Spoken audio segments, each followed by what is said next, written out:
I hate when it does this. Are we good now? Yeah, I think we're good now. I hate it when that happens. For no reason, Windows is just like, I'm just gonna reset everything to default.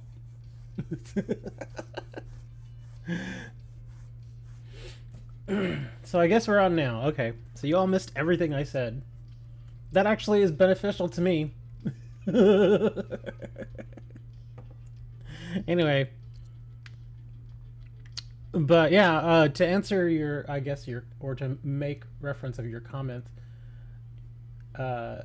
Beam was like, yeah, and there's not very many people here. I'm like, yeah, that's normal. I was talking about how we used to have like 30 or 40 people watching when I would stream Duel Links. And I was saying, I was like, yeah, it was great to have all those people, but at the same time, it sucked because I was really getting sick of Duel Links. I just didn't want to do it anymore. And so I was like, you know what, forget it. And so I stopped streaming Duel Links and I started streaming other stuff. But of course, when you go away from your core game like that, some people are just like, oh, I don't want to watch no more. I was only here for the Duel Links. And so it was weird to go from, 30, 40 people watching all the time to only having like 5 people. Found Tera. Calm down. We just got started, man. I have to go through this like every week. It's like they're immediately like, it's Techstar, let's go. Calm down. I'm just running around trying to find, they're all 5-star. We'll eventually get to the raids. Just gotta chill out, man. I just got started. I just woke up like 25 minutes ago. Give me a minute. The only reason why I even sound as awake as I do is because I went outside. I had to go drop off the mail. And every time you go outside here, oh yeah, it wakes you up. But here we go. Look, here's a 5-star. That's nice. But I guess if we wanted to, Delphox is still the featured Pokemons. So we could go do a Delphox skin if y'all still need it. But I don't want to do that until for like another hour or so. Give some people a little time to wake up and get in here and figure out what they're gonna do. Kind of bummed. Hammer, who was supposed to get a Nintendo Switch, in case you weren't here last week. I talked to him. I asked him about it through the week, and that's not a shiny, is it? No, that's not a shiny. Those are yellow, right? The shinies are yellow for these little guys. Anyway, but yeah, he was supposed to get a Nintendo Switch last week, and it didn't get delivered to him, and we have no idea what happened to it. So he's like awaiting a refund at this point because it never made it to him. Should be green if it's shiny. Oh, okay, that little one, because that was just a Marill, right? Or was I can't remember. But yeah, he was supposed to get a Nintendo Switch. I was like, oh, that's cool. So he can finally, get in and hopefully maybe he'll get Pokemon and he'll do like some raids and stuff with us, right? But yeah, unfortunately, it was not meant to be. The Switch never made it to him. So like I said, he's awaiting a refund. And I was hoping either the Switch would be delivered this week, or that he would at least get a refund, but neither of those things have happened as of yet. So that's a bummer. A 3-star Magikarp. Let's catch that Magikarp, man. Do a solo Magikarp. Okay. Careful there, buddy. Magikarp is known to kill a lesser man.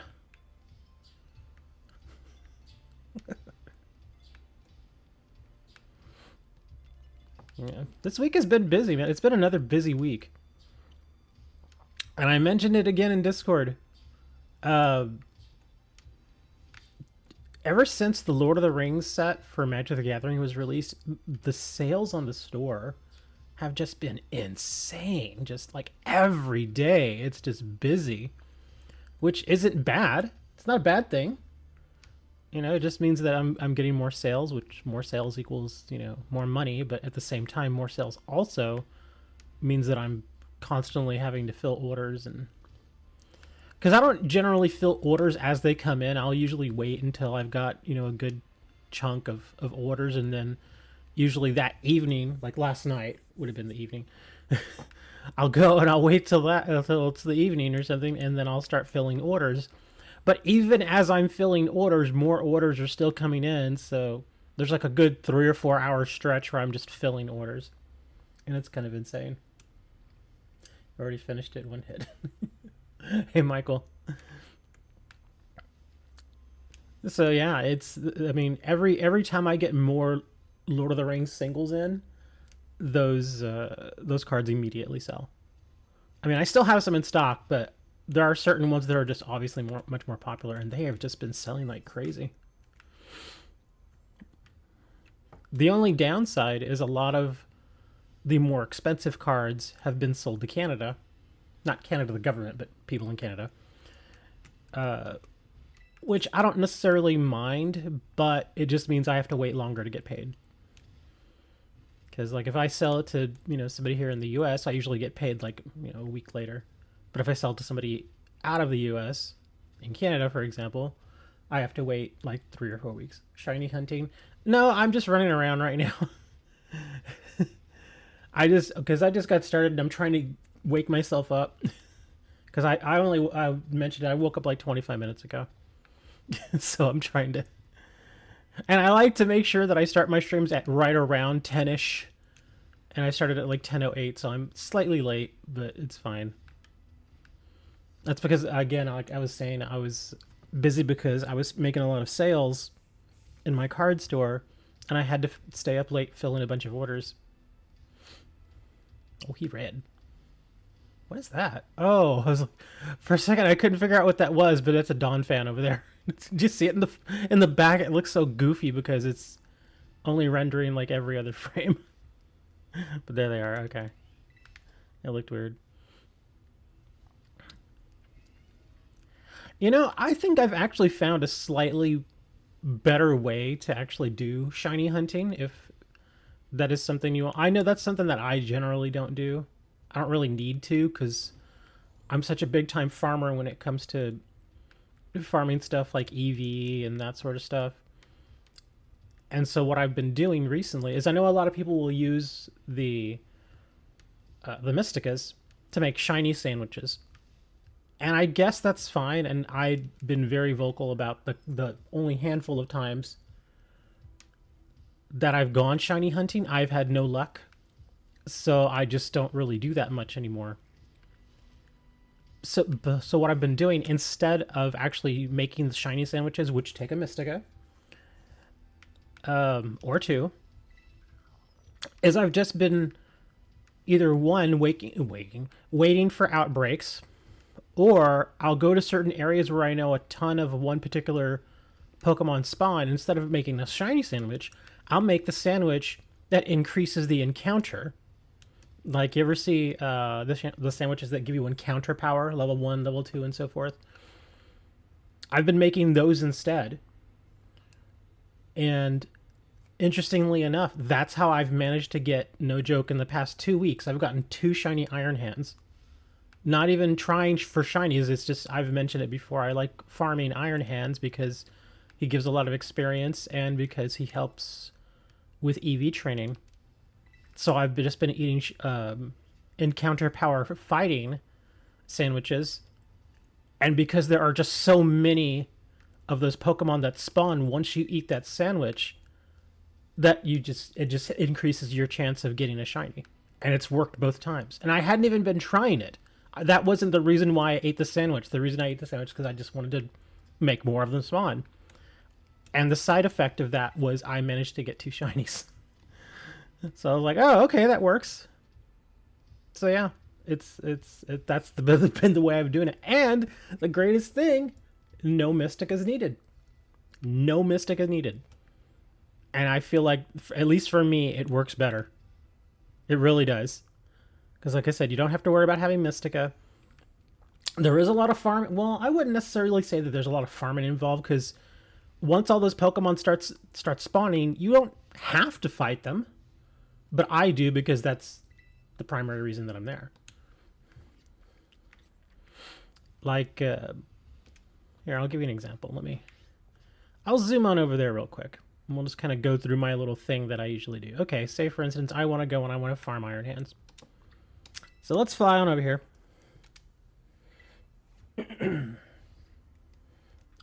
We're trying to do shiny eggs, though.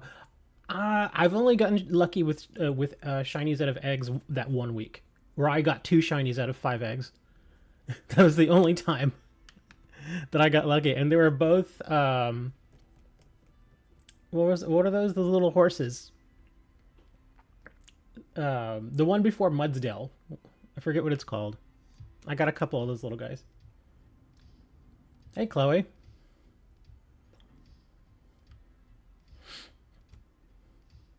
Here, this is what I'll do. I always like to go to this place, Research Station 3, because this is where I find a lot of the Iron Hands. I mean, there's Iron Hands all over this Area 0. You all know that at this point. And if you don't, well, now you do. So this right here, this little area, is where I love to do EV farming, because I already know each of the EV that these Pokemon give. And so if there's a particular EV that I want to train for, then I'll just fight those particular ones. Like that little guy, he does speed. That bug right there, that little moth thing, gives you regular attack. This little guy right here, the Floette, gives you special defense. There you go. See, and there's the Iron Hands. Oh, look at that! See, this is what I mean. Look, I don't even try to find shinies, and there it is. Hey, look at that. Are you shining hunting? No, but I just got shiny.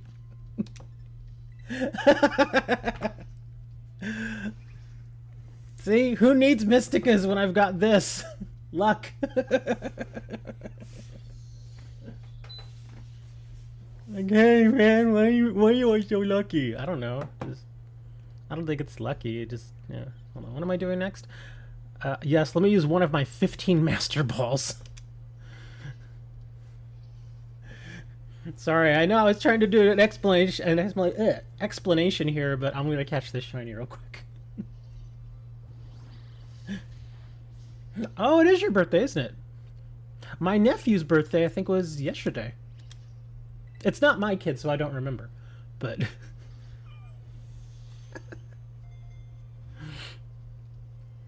and I don't want to attack him, because if I attack him, I'm just gonna one-shot him. That's why I'm doing it the hard way. And unfortunately, I don't have any Pokemon in my party right now that have like sleep or anything like that. So yeah, I just got to do this the hard way here. I'm just burning through Ultra Balls at this point. I don't think the Ultra Ball will get him. I'm just waiting for Timer Ball at this point. Oh wait, there it is. Okay, nice. Hey, look at that. the classic way in which I get most of my shinies, just like that. Not even trying, it's just there. Okay, so yeah, now we've got a shiny. That's like my 5th one of those.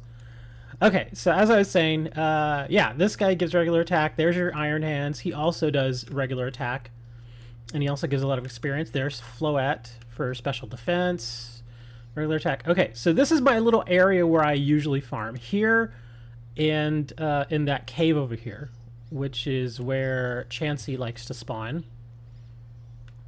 In case y'all are not sure. It's the one where Iron Valiant spawns. Oop, careful. Yeah, this one right over here. This little cave. Yeah. Anyway, so yeah, this is where I farm all my various EVs, because it's just easier. Because, again, all the Pokemon you would ever need for any of the EVs you want to train for are located in this one little spot. Yeah, and if you would have sandwiched for it, it makes it even better. So, what I will do is I'll just go right out here to the outside of the 0 gate, and we're going to make a sandwich. And the cool thing is, if you're not good at making sandwiches, you can actually just go buy the food and eat it, like at one of the restaurants. But the only thing is I've noticed that all the encounter power of the restaurant foods only go to level 1, which is usually adequate. It usually gives you enough. But if you just want to really go crazy, you can go level 2, which gives a ton more. So let's go and let's do a picnic. And let's make a sandwich. I think what we're going to do, we're going to do fighting. Just because we're going to show an example here. And look, see, there's one of the iron hands that I got. One of the shiny iron hands. I decided to go ahead and finally train a shiny iron hands. Because why not? Alright, let's make a sandwich, man. So how old are you now, Dre? 73? I think Dre's like 73 now.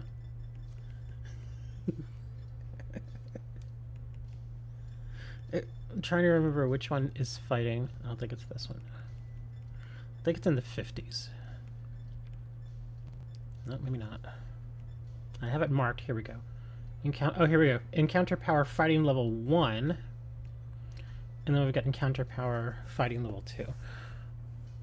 Alright, so we're going to make this sandwich. Same age as me. 12. Yay! Dre's 12 years old today.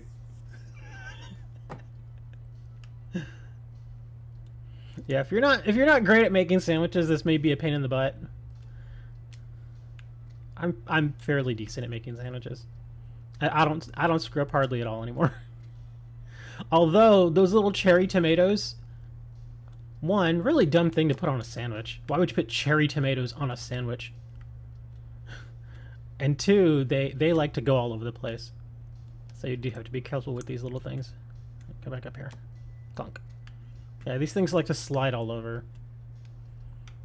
Okay, so we'll put you right here.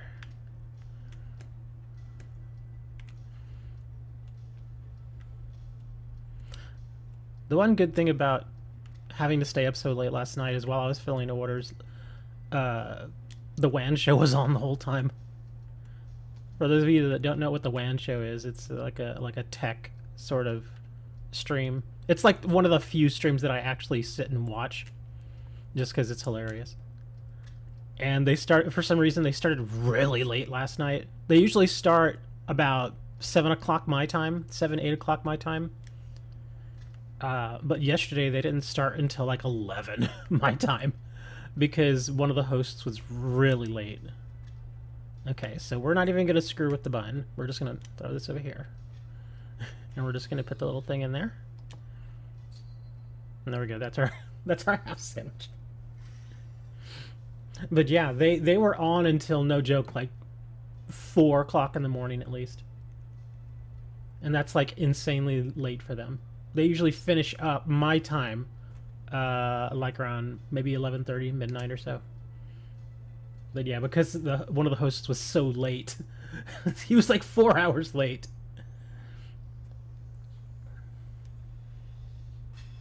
You feel like pickles?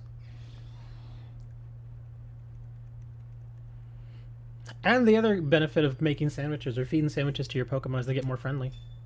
There we go. Encounter power fighting level 2. Urban Mystica an egg power sandwich. Well, see, this is the whole point that I'm trying to make here, is that you don't need Mysticas to actually get shinies. That's the point that I'm making here. I actually didn't need one already because I already got a shiny today. Okay, so now we have encounter power fighting level 2. And level 2 will definitely give me a ton of Pokemon. In fact, I would say probably like 80% of the spawns I'm going to see now are probably going to be fighting types. And obviously it works with all the different types too. The only other time that I've ever used a sandwich out here for a particular type was normal type, and it gave me nothing but giraffe rig. Seriously, like the whole place was just nothing but giraffe rig. Because they're psychic / normal. Alright, let's see how many... And of course you can refresh and run around, and eventually it'll give me a bunch of, yeah, these little guys, Iron Hands. Yeah. Let's see. It also gives you these little guys too, because I believe they're half fighting too, right? That's why they spawn a lot. You do still occasionally get like the moths and stuff, but you definitely get a lot more Iron Hands out here now. Yeah, see. Still get a few of the other ones.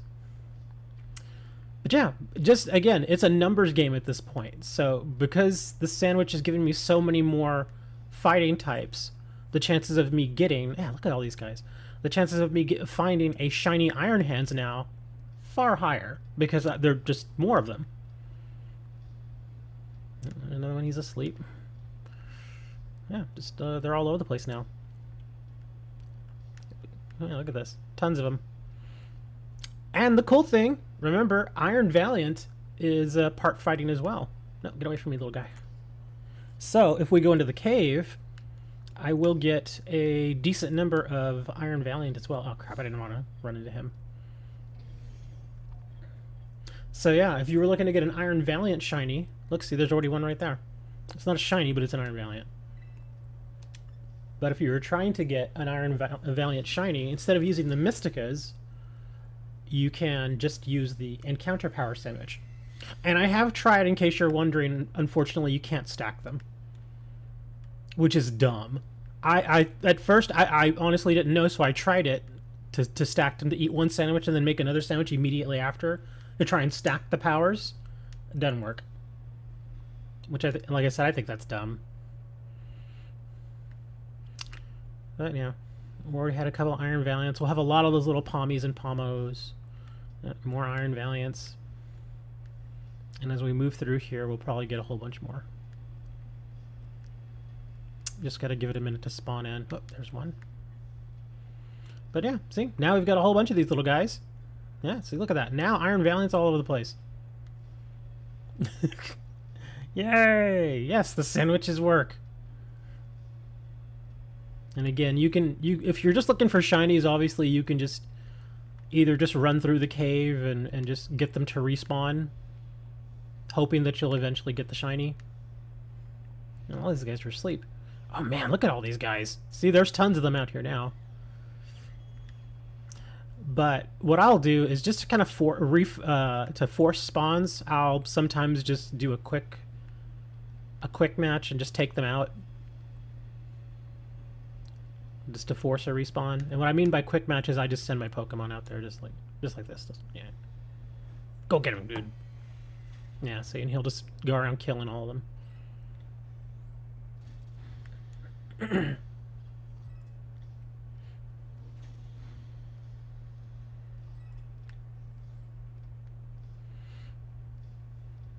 Where are you going, Kyogre? Get over here, man. I'm just going everywhere. But yeah, this is basically how I've been getting shinies lately. Is I don't even have to use Mysticas. I just use these encounter power, and it works. Oh, what's that? Is that? Oh, is this? Nah, this can't be a shiny. It's not. Darn. I couldn't tell because it was stuck in the rock. I was like, that can't be a shiny. My luck of getting 2 shinies in this short a time would be pretty insane.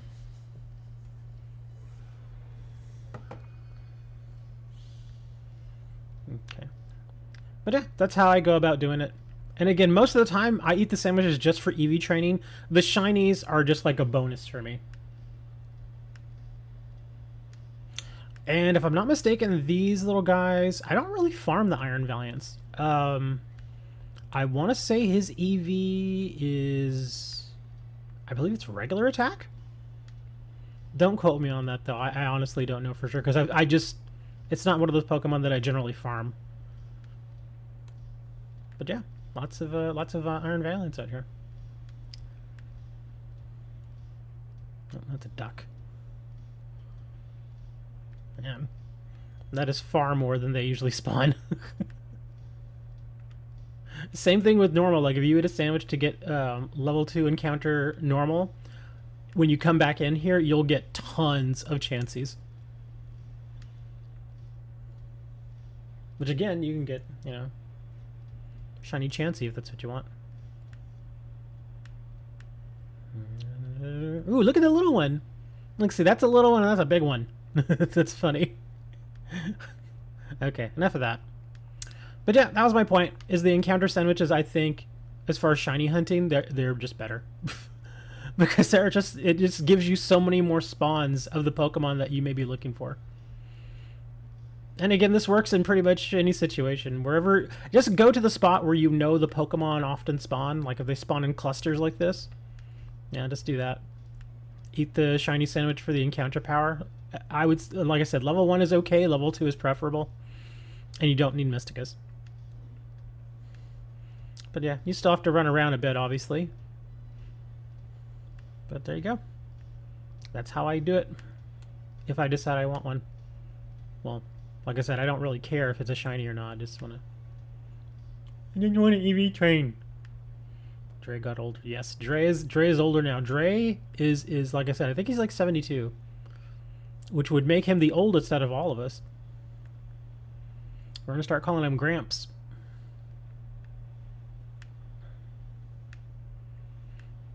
Next you know, he's going to have a movie of himself, dude. Just like Logan from the X-Men had that comic made about him, Old Man Logan. We're going to have Old Man Dre. Why you call me old, man? Hey, Dre, you've given me crap about being older all these years. So I'm going to give you crap.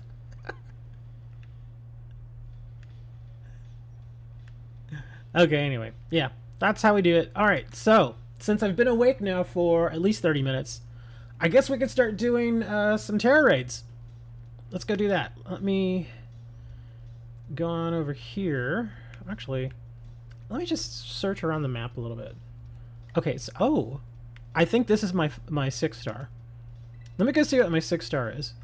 I don't think we're going to start with that guy, but I want to see what it is. It's a dragon. I don't know what Pokemon is, obviously.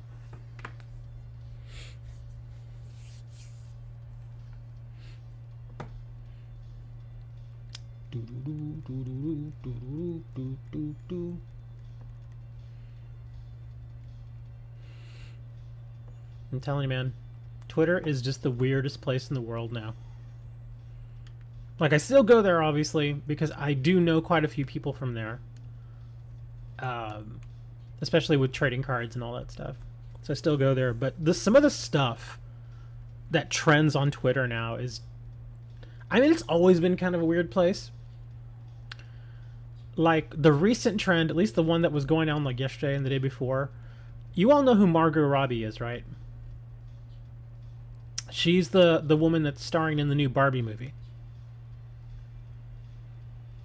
And she's played Harley Quinn. That's like her most famous role up until this point right now, is that she played Harley Quinn.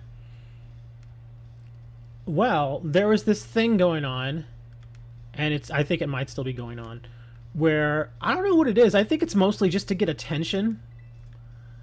But there's a handful of people out there, all dudes, who are just like, yeah, man, Margot Robbie's actually mid.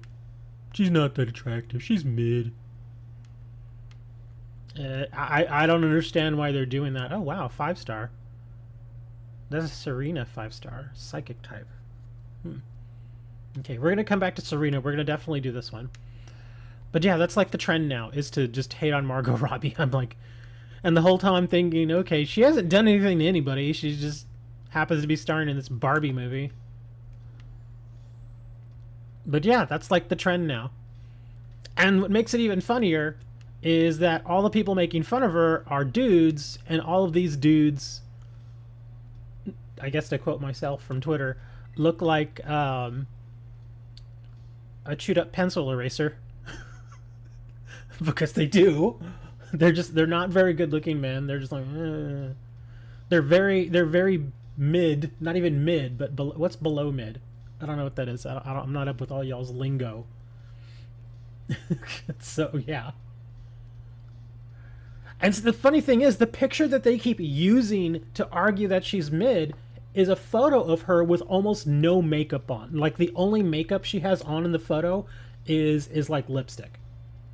And so she looks very plain. She looks like her regular skin without makeup and stuff. And I look at that picture and I'm like, she's still gorgeous. And they're like, no, man, she's mid. She's mid. And I'm like, are you stupid?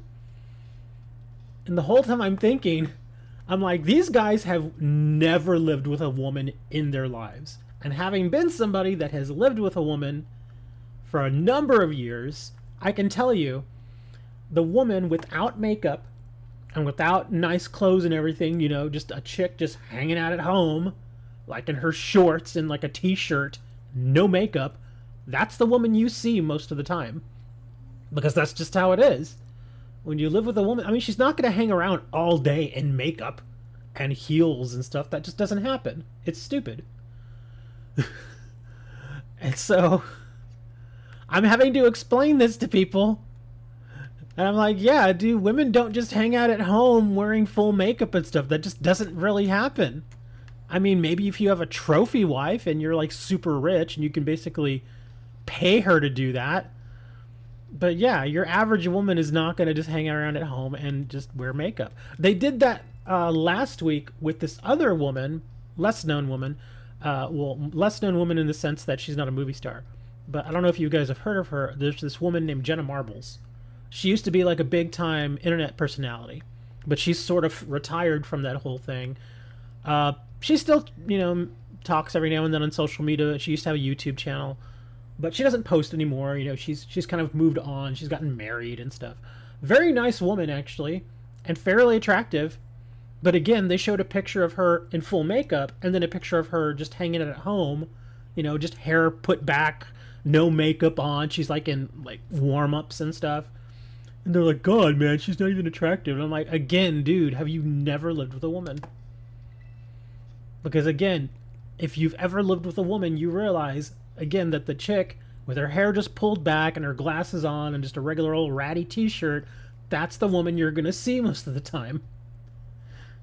It's like some of these younger guys just don't get that. They don't understand how these things work. It's kind of sad, really. I'm like, come on, man. Have you never had a long-term relationship? Have you never had a woman come and stay at your house? Has she never spent the night? And I'm thinking to myself, obviously they haven't, because they've never experienced that.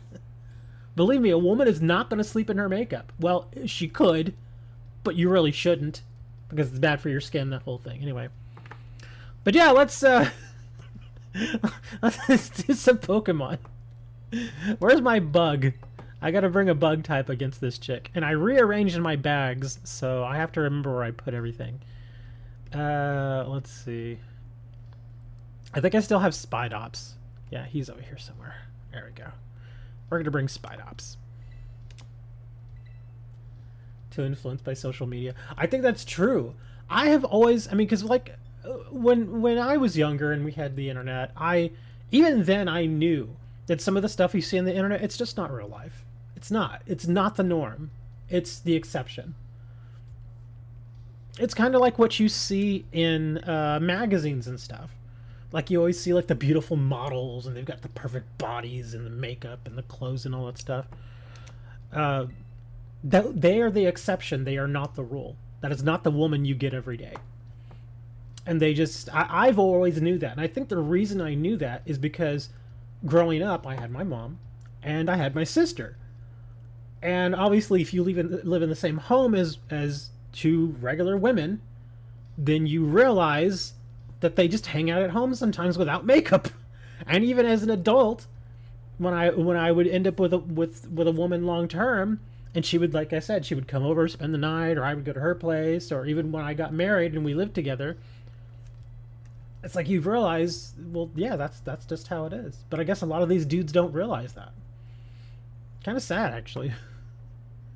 It's like, come on, man. You know, you gotta set your expectations correctly. Yes, she can. Just going back to Margot Robbie. Yes, when she puts on the makeup and the dresses and all that stuff, hell yeah, she looks fly as hell. But she's not gonna look like that every waking moment. It's just not gonna happen. Really? Only one person? Where are y'all at, man? We gotta kill this Serena. She's threatening the village. She's just gonna come around and start kicking people in the face. Alright, fine. We're gonna go in here. Do you really want to bring that poison type? Isn't poison weak to psychic? Oh, actually, Serena is psychic. Isn't she? Isn't that what she does? She's like psychic grass or something? Where's my little thingy? I gotta bring this up here. Hold on. Let's see. Pokemon weakness chart. There we are. I always got to bring the little chart up here. Let's see. Psychic. Or poison, I should say. We're looking at poison. Where are you, poison? Poison. Yeah, poison does not like psychic. Or ground. But oh well, we'll try it. What the heck? Oh, Serena is dark poison? Oh, okay. Well, here we go. I don't know. It's just... I always thought to myself when I was younger, I don't want to be the guy that's like constantly, oh, you darn kids, and you know, that kind of get off my lawn kind of attitude. And for the most part, I've not been like that. But again, when I see younger people, again, mostly in like their early or mid-20s, and they just have no life experience at all, which is normal because they're young. But they go about talking on social media, making themselves look like morons. And I'm like, come on, man. Just know when to be quiet. There are certain times when you just need to know when to be quiet. And some of these guys don't. Either that, or they enjoy the fact that they make themselves look like morons. Because again, in today's society, it's mostly about you know, just getting attention. Even if it's bad attention. Like some people on Twitter, they'll even admit, they're like, yeah, I'm just making this thread just to get attention.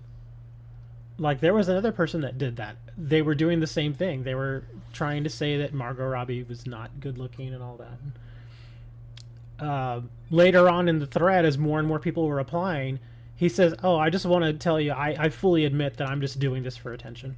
He's like, I don't even care one way or the other about Margot Robbie. I'm like, oh, that's terrific. So yeah, he just flat out did it for attention. Which, again, I guess that's what we live in, man. Oh my god, stop dropping my attack!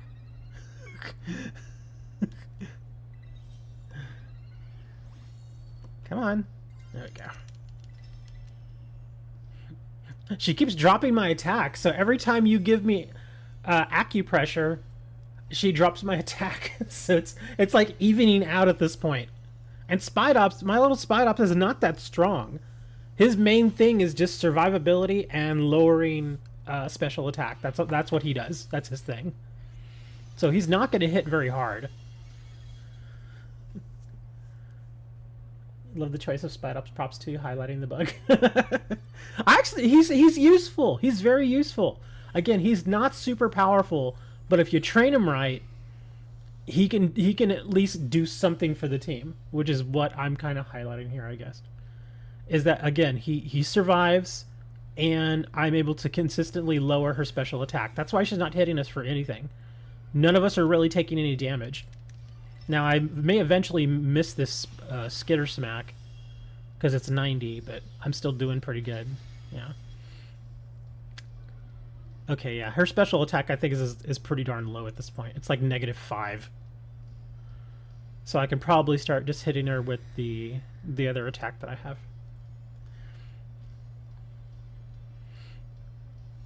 Bloop. Oh, she just put the shield on. Anti-sound raid. Throat chop and assault vest. I actually run throat chop on this guy. That's another thing that I do. I have throat chop in there just as a little something just in case. Because that's another thing he can do, is he can support, because the ability that I have on him is insomnia. So he'll never go to sleep. So like if it's like a yawn or something like that, like when we're facing like blissies and that sort of stuff, he'll never go to sleep, and then I can use either taunt to stop that, or I can use throat chop. So either one of these works. He's very much a tech Pokemon. As you can see, we're not really doing a lot of damage here. That's why I was hoping to get a third person, because I'm like, I know I can't do this with just one support Pokemon, because this little Spidops just simply doesn't hit hard enough.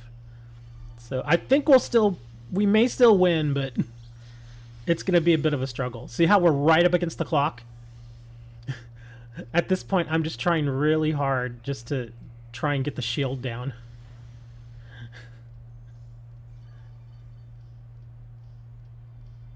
Small world. Ant's one of those guys that goes to all the different streams. I'm just like, I'm here for the shinies. You all missed it, man. Like 10 minutes into the stream, I already found a shiny. And we were just talking about it, too. I was like, oh, by the way, look, there's a shiny.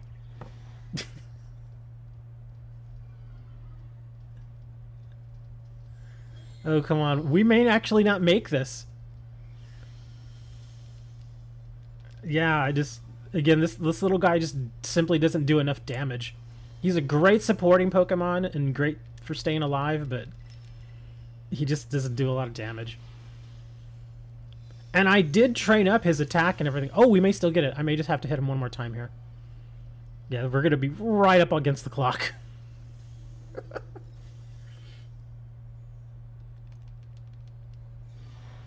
You can actually hit Delphox 5 times. Oh, come on. Let me get my attack off. Please. Just let me get my attack off. Oh my god, stop healing. Just let me get the attack off. Are you serious? Oh my god.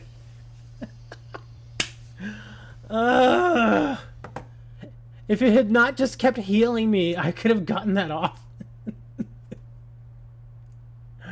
Oh god, that was so dumb. Yeah, if I knew you were going to bring just a supporter, I would have brought probably a different bug type. I wouldn't have brought Spidops because, again, like you said, he's more of a supporter. He doesn't hit very hard. All right, we're going to try this again. I'm bringing Spidops again. Come on, guys. We got to do this.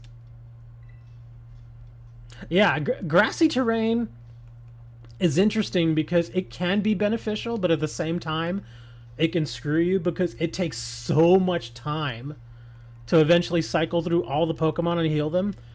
And not only that, but it heals the enemy Pokemon too.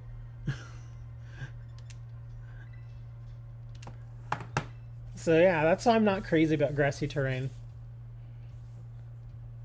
Like if we're running with something like Arbovola, that I can work out because, you know, you're just immediately know from the start.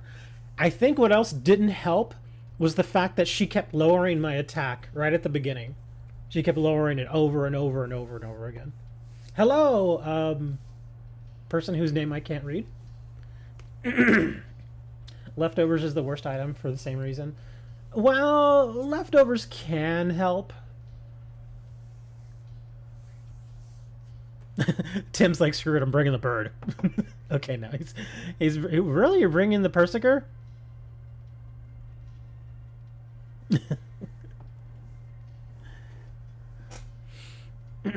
And we're getting a Pikachu with a hat? I would hope not. You're bringing Golden Engo, okay. That should work a little bit better.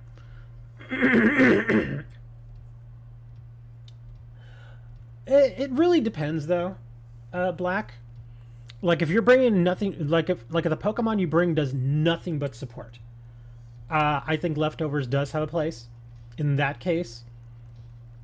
Because if you're not going to be doing any attacking, but you're hoping to keep yourself alive as well as your teammates, it can work. Like I said, the biggest issue that we had here is usually in every raid, you want to have at least one Pokemon that's at least that's a big hitter. You know, at least one. Like, seriously, you can come in here with just one big hitter and 3 supporters and absolutely demolish a Pokemon. Light Clay would be better. Light Clay, doesn't that... I forget exactly what Light Clay does. I don't remember what that does. May you join? Yes, you can join. You're more than welcome to. In fact, I'll give you like another 20 seconds to get in here. It's just a 5-star. So, and after this, I have my 6-star raid, which is a 6-star Dragon Toxapex. So that should be interesting. Shouldn't be too hard, though.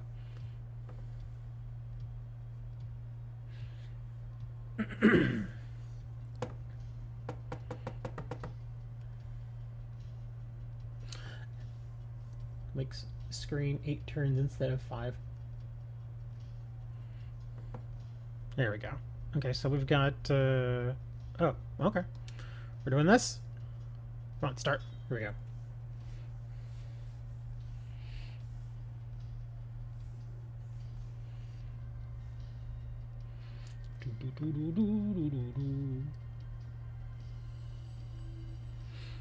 I would say it depends on if it's beneficial within that time period. Because, like I said, if you bring in one hard-hitting Pokemon and a couple of supporters, grassy terrain and leftovers is fine. Because, yeah, that's the biggest thing, is you just want one of those Pokemon to just really be able to bring it. Like, if I had brought a big-time attacker in the last version of this raid that we did, if I had brought a big attacker, we would have won. We would have been fine. Because, like I said, the supporter Pokemon that he brought, he just kept giving me acupressure and stuff like that. So it would have been just fine. But it just so happens that my Spot Ups is a bit more of a supporter or more of a tech Pokemon and not an attacker. How about we turn battle animations off? I don't think that matters in the grand scheme of things.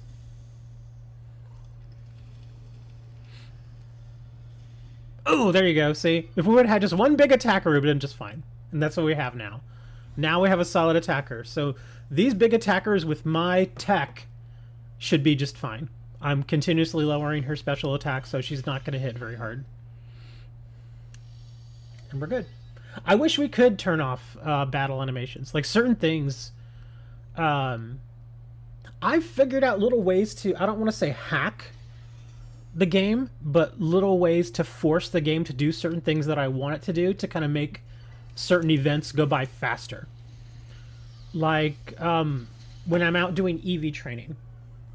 Have you noticed that whenever you go and you do a regular Pokemon battle and you win, then your Pokemon does its little cry, right? It's like, and then it goes back into its ball. Which takes like a second. It's not very long, but it's something. And sometimes their cry will be a little bit longer than other Pokemon. So what I've figured out is, in order for it to avoid the cry, you can, one, just turn it off. Or two, you can actually angle your camera in such a way that the Pokemon disappears on screen, even though the Pokemon is still actually there. If you can get it to do that, if you can get it to disappear on screen, then the cry doesn't happen. Interesting little thing. Hey, no, don't kick me, Serena. I'll kick you. Bloop. I guess I'll catch her. I need to get more Pokemon for the trade box. I got rid of so many Pokemon this past week. I think I dumped like 50 or 60 Pokemon.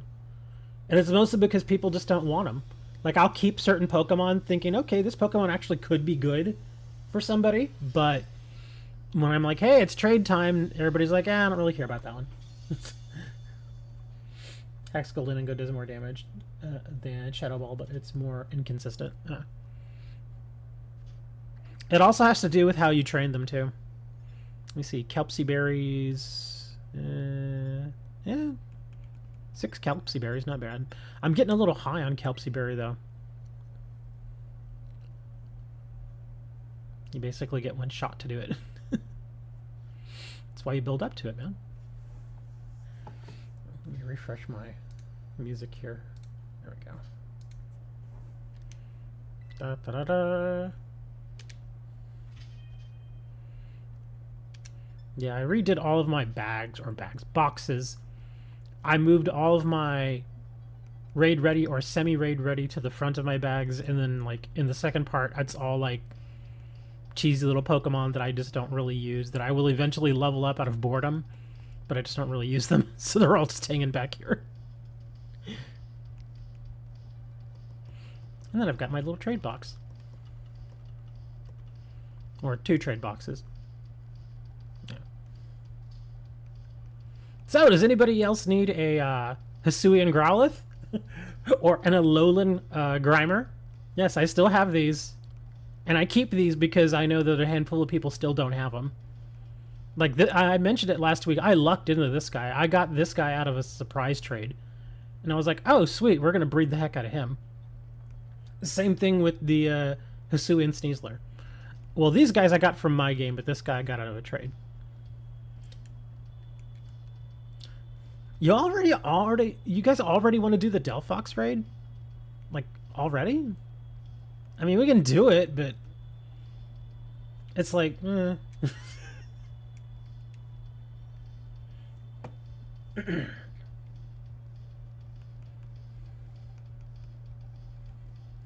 Oh, and I think, was it these guys? Yeah, I gave them all Pokeballs. Various Pokeballs. I'm like, here, I'll give you a little extra something with the trade. So whenever I trade them, everybody gets a Pokeball. Either that, or they'll get like a heal thing or something. I got bored. Give me a break. Delphox gives money. I don't really need money. That's why I'm kind of on it. I've got like $4 million, and I have really nothing else that I need. So it's like, Everybody's like, oh, well, you can get another ability patch. I'm like, dude, I've got 30 ability patches. But I mean, if you guys really want to do a Delphox raid, I mean, I'll do it. I actually wanted to do this more. That would probably be more interesting. But I mean, we can do the Delphox raid if you want. Where is mine? I don't even know where mine is.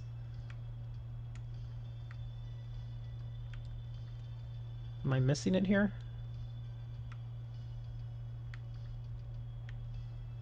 Oh, there it is. It's way over here. Why not both?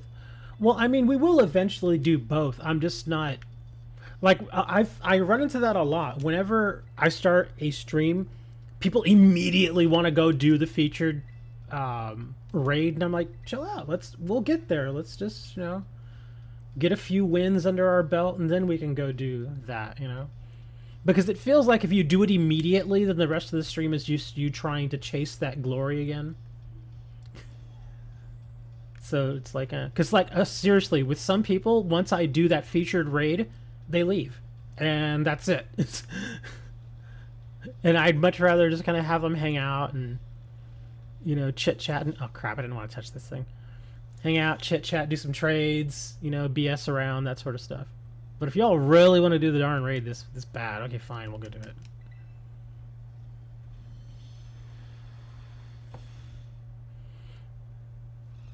I guess for me, there are just easier ways to earn money than to do raids and stuff like that. Well, to do the 7-star raid, there are easier ways. And faster ways, too.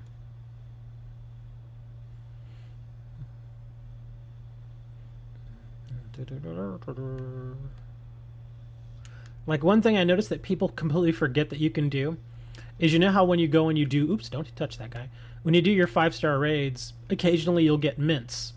Like Modest Mint or Brave Mint, Adamant Mint, all that stuff. I've noticed, at least personally, a lot of those, dude, just grab the darn side. There it is. A lot of those mints I don't use. I do use some, but a good majority of them, like the ones that increase speed, I never use those. So over time, as you accumulate more and more of those, like if you do it for like a month straight, get those and eventually just go sell them. Because they sell for like 5,000 each. And I recently did that. That's how I got up to $4 million. I just sold a bunch of mints. Okay, so how were we doing this last time? Oh, we were using Heatran. Yeah, okay. Well, at least I was using Heatran. So let me grab my Heatran. But yeah, that's what I've been doing. Just to get money, if I need it, I'll just do that. And another reason why I think I don't really have problems with money is because I don't generally use the money to buy things like vitamins. In fact, we were talking last week. There was a person here who was like, yeah, I got to spend like $500,000 on vitamins every time. And I'm just like, man, you can just go do EV training. But I get it. Some people don't like putting in the long periods of time that it can take to actually do regular EV training. So they just much rather buy the vitamins. But I think it takes just as long to accumulate that money, that it does to actually just go out and do the EV training. So I guess it's just a matter of which one you prefer. Where is my stupid Heatran? Oh, I'm sorry, Scott. His name is Scott. And I can't find him. I think he's at the very last. There he is. Yeah, there's Scott. All right, Scotty, let's go. All right, here we go, Delphox. If you join, I have to say it because I have to. If you decide you want to join, just make sure you bring a proper Pokemon because this Delphox will eat you alive if you don't.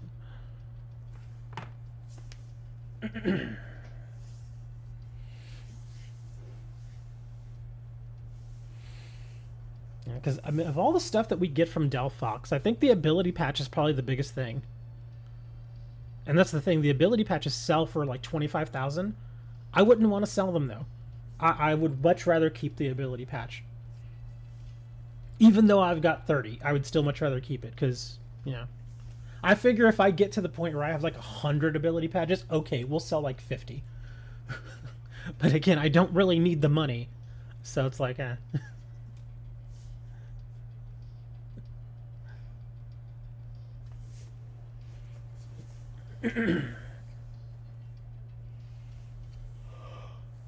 Oh, forgive my yawns. You're bringing in Dee. A female in Dee. And Dalvor's like, oh, I guess I'm gonna bring the giraffe? Screen support. It could be screen support. I don't really need it for this guy.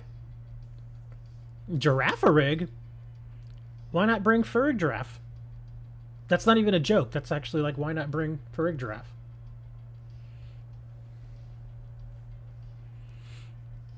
See, y'all were bugging me to do the Delphox raid. Now I'm doing the Delphox raid and we still have a spot open. Nobody wants to take the spot.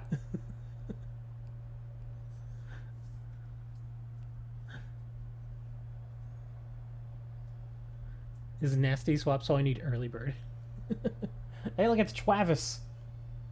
Oh my god, it's Wooker. What are you doing here, Wooker? Who allowed you back in here? You just got a shiny Kangaskhan. How'd you get a Kangaskhan? It's not even in the game. I'm guessing you're playing an older game? Are you playing Sword and Shield? DAs? What is a DAs? Digital audios? I don't know what that means. Yeah, see, this is what I'm saying, man. Everybody was bugging me to do the Delphox raid. I'm like, okay, fine. We do the Delphox raid, and we can't even fill the raid up. Oh, Dynamax Adventures. Oh, okay, so yeah, you were playing Sword and Shield. Yeah, those Dynamax Adventures in Sword and Shield, they could be a real pain in the butt. Because when it offers to give you like a really great Pokemon, and then you finally get to the end there, like after you've already battled like 4 or 5 Pokemon or something, you get to the end and then you're like, you die and the Pokemon you're trying to catch has like a sliver of health left, and then you have to start all over again. Should you spam heal cheers? Well, I won't really need cheers or heals, generally. I will eventually need them, but Heatran has Flash Fire, so he's not going to take any damage from the from any of the fire moves. That's why I'm bringing him, because of that, because of Flash Fire. And Bullet hops in like right at the end.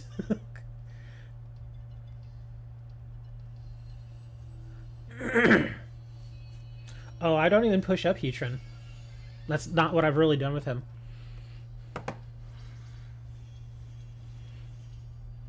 All I do is just attack. That's it.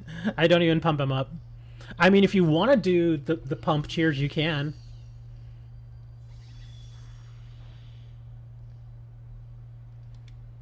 Oh, Bullet couldn't get it in time.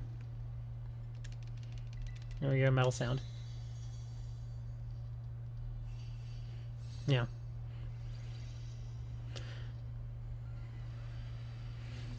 But I'm just using metal sound.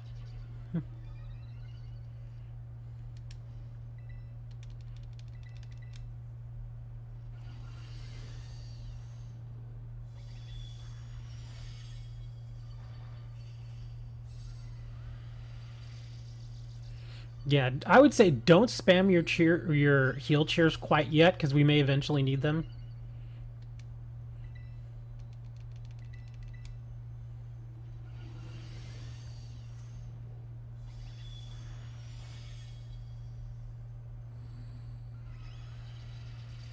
Okay. I think Girafarig is at +6 now. Oh, dang it. Are you serious? That they popped the shield out a little too early. So now my metal sounds were pretty much pointless.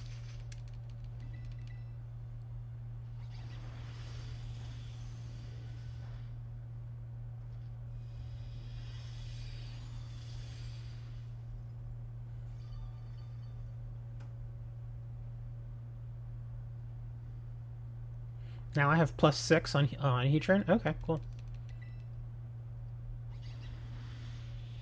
Gig 'em! Alright, let's see how hard my little Heatran hits now. Not bad. That's pretty good. We should be able to break through the shield pretty fast then.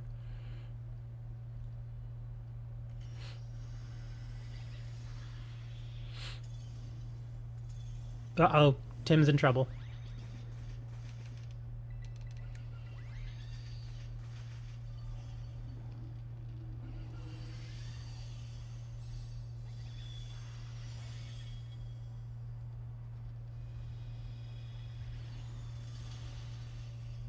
Yay!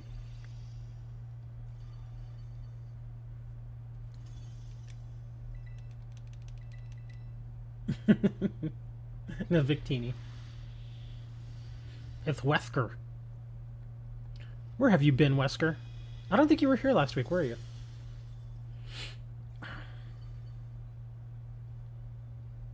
Do you ever think that Delphox thinks, man, my ears are kind of hairy, I need to trim this? Ah, there go the stat changes. But at least we got through the shield. Yeah, once we're through the shield, it's fairly easy going after that. But yeah, look at all that hair sticking out of her ears.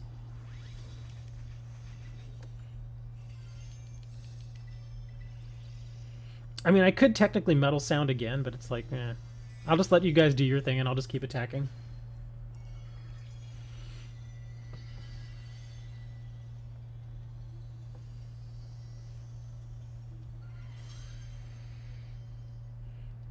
Don Bozo. Into Don Bozo raid.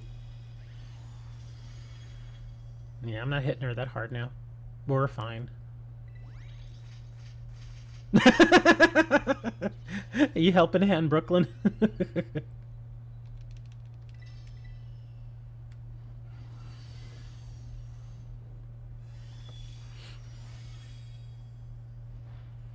I didn't do it by myself. That's a lie.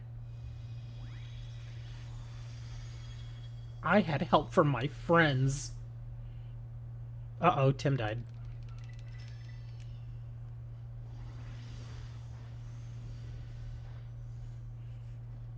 That's what I was saying. Don't burn those heals until you actually need them. I think poor Tim didn't have any heals left.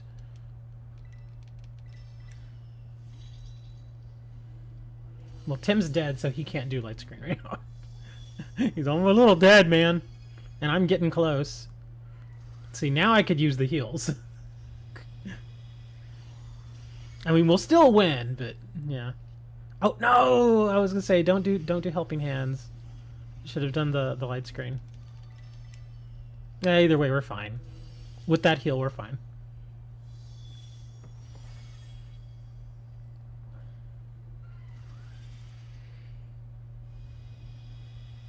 Bloop.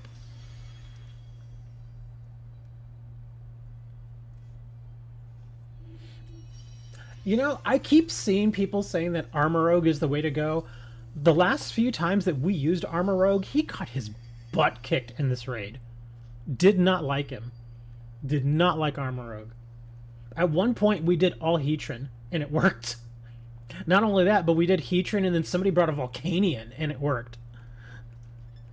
I get lots of calciums. Or a handful of calciums, a star piece. Lots of candy that I don't really need. I guess it's fine. Not yours? Well, that's the thing. Everybody's like, oh, mine's better. I don't know, man. You died in 2 hits. It's not good. But yeah, the Heatran was working perfectly fine. Like I said, we tried an entire team of Heatran. It worked. We tried 3 Heatran and 1 Volcanion. It worked. So there we go. Are y'all happy now? We did the Delphox. And none of us even had to catch it.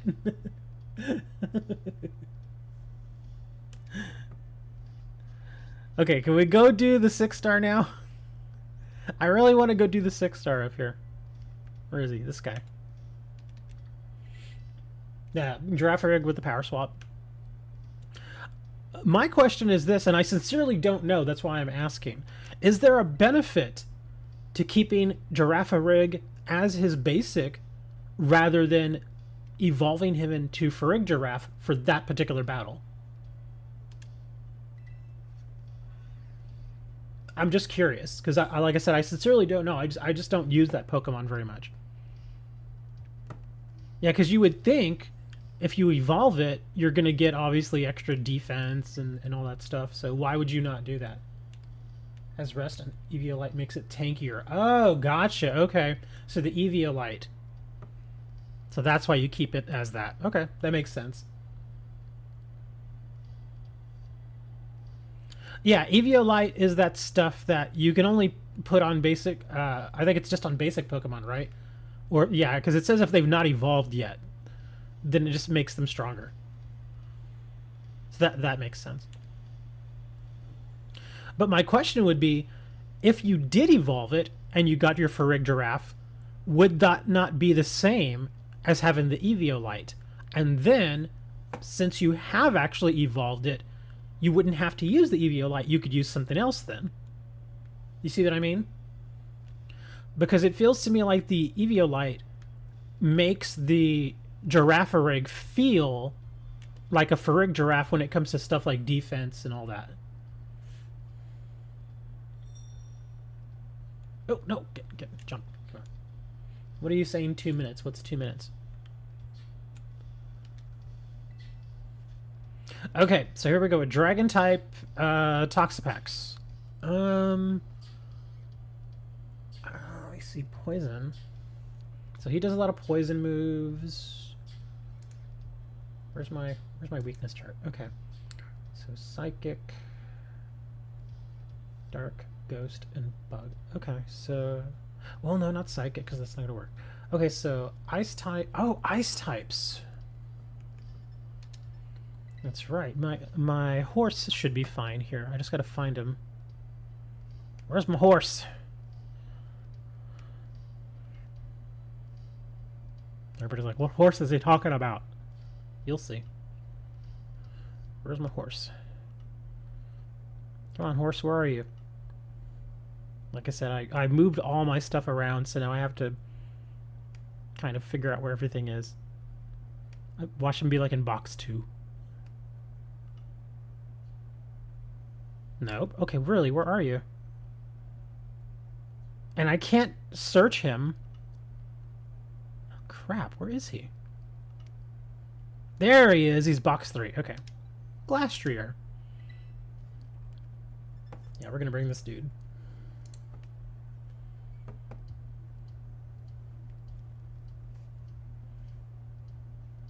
Okay, he'll help with this one.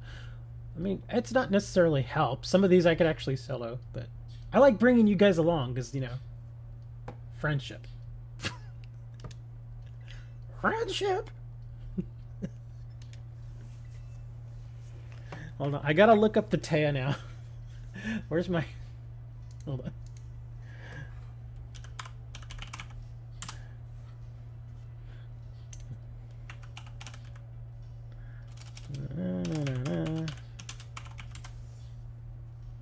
Oh, come on. It's not on here. That's too bad.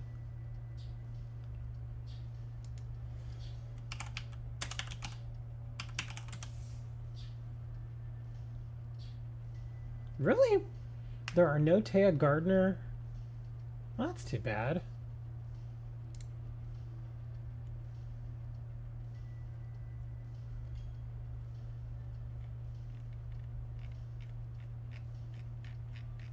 Okay, where are my favorites at? There we go. Oh well. No Taya Gardner for you guys. I guess it's just normal men.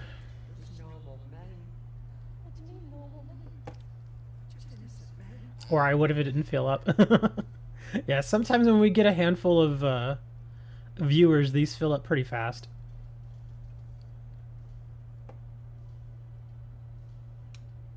I was gonna say, if somebody brings a supporter, I would appreciate it if on turn 2 you hit me with a helping hands. That would be very helpful. But I don't think anybody's bringing helping hands. Because all I do with this guy is I do 1 turn of sword dance, and then I hit with avalanche. And generally that kills it. Well, maybe not kill it, but with support it would. You'll support with howls. Actually, the howl would help, because it'll boost my attack. But yeah, I've noticed that this Glastrier, the way I built it, I use avalanche turn 2, and if I get hit first, then it doubles the power of avalanche, which is amazing. And look at this person in their hacked. What is that, a Zacian? Yeah, that's a hacked Zacian right there. Bringing in your hacked Pokemon. Get out of here!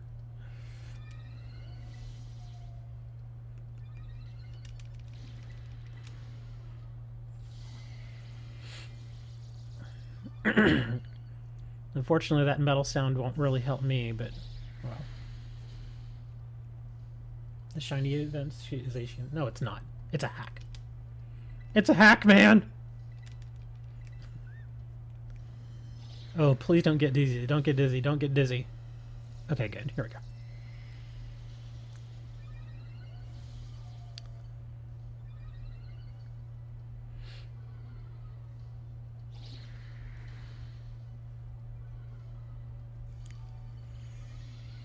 A little early to use Life Dew.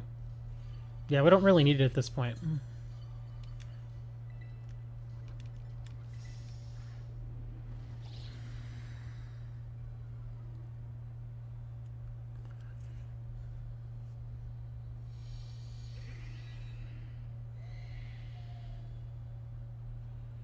Come on, let me get my attack off. Oh, Wooker broke it. Darn it, Wooker!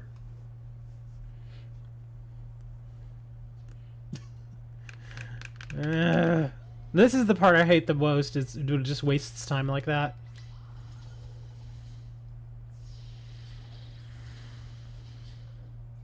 Man, that's a big shield.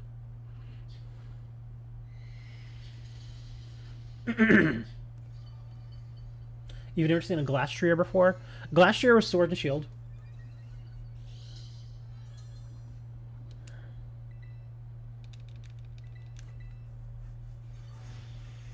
Yeah, there's 2 different versions. There's Spectrier and Glastrier.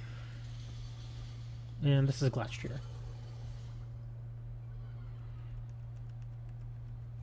Yeah, Glastrier slash Spectrier is basically the little the horse that one Pokemon rides. I forget what it's called.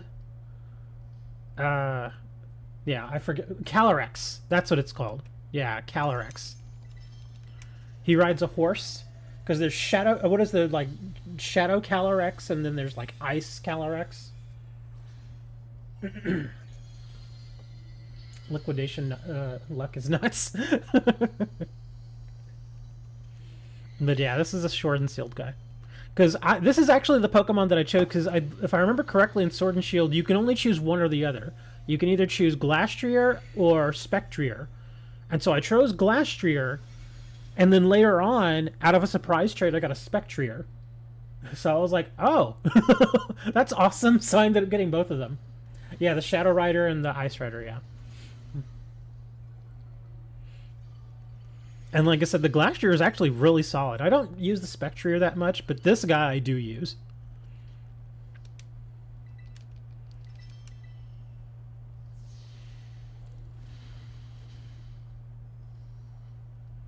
Hopefully this will kill it. Yep, there we go.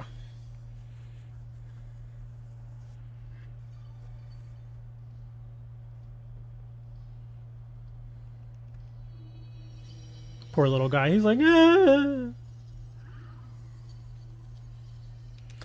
Might as well catch it. Somebody may want it. So again, I offer, while there's a few more of you here, does anybody need an Alolan Grimer, a Hisuian Growlithe, or a Hisuian Sneasler? I have extras of those 3. So if you actually need one, let me know. And they are breedable, so Yeah. 6-star water Dondozo. Oh my god, I hate water Dondozo. Well, if it's water Dondozo, we could just take electric in there, right?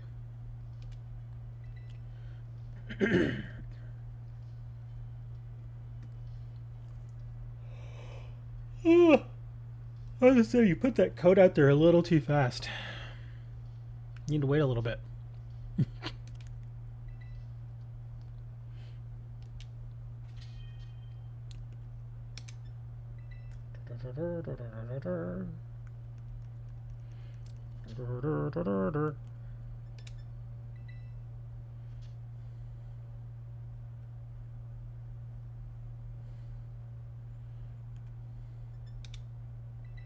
So R1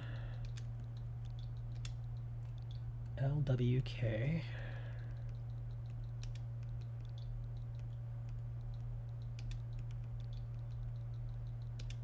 Zero.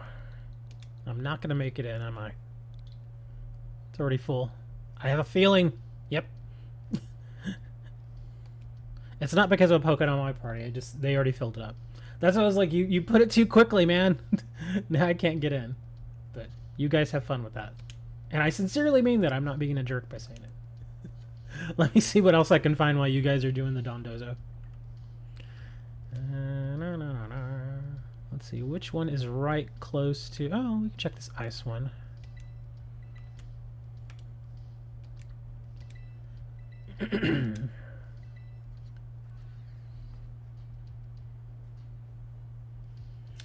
So I guess nobody needs the Alolan Grimer. I like Alolan Grimer.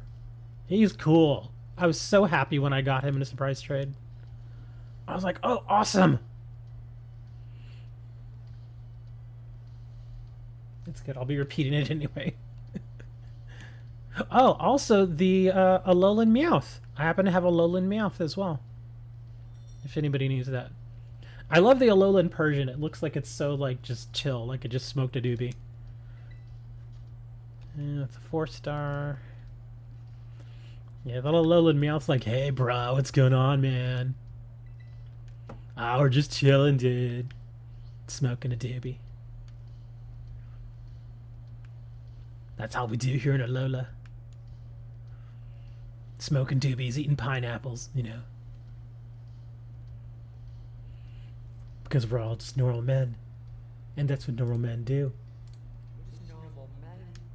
What do you mean normal men? Businessmen.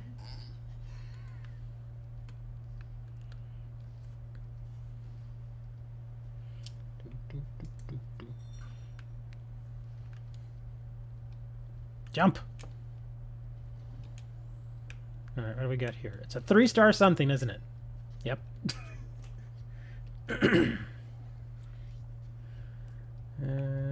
Let's see. Guess we can check out these two fairy.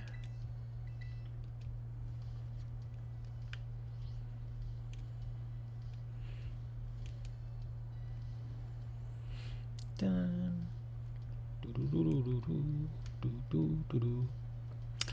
So, what do you fellow actors think of the SAG-AFTRA strike?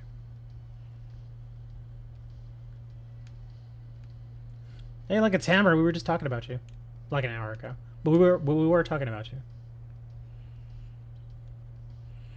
So, Hammer, we all know you're a Hollywood actor. How do you feel about the SAG-AFTRA strike joining the Writers Guild of America in their strike? I think it's good. They need to fight for more money.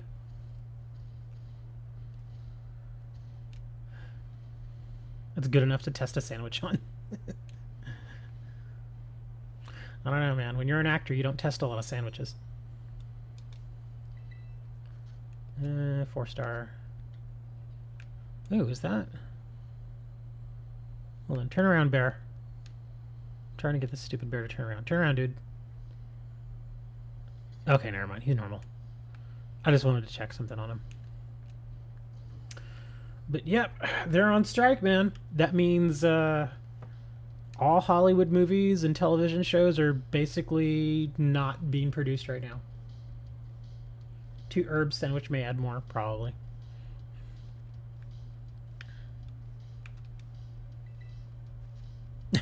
Here we go. We have a 5-star fairy Reverum. Hammer has gifted 5 people membership to viewers. Oh, thank you.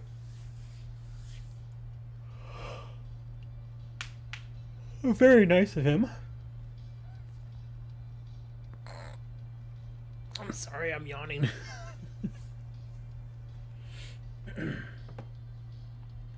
Mr. Clocktown, Princess, Gooxis, Zai, and Lay Brothers.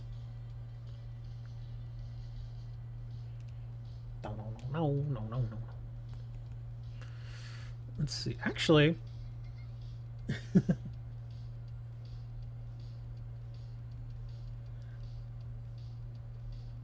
I don't get you guys in your herbas. I've never needed herbas. I just haven't. Hi was gifted a membership. I think Hammer just likes hearing the little sound effect that comes with the sponsorship.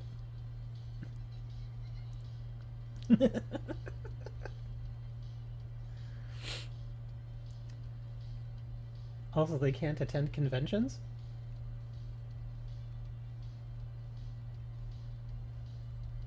I don't know exactly how that works. There was somebody that I actually conversed with a little bit yesterday.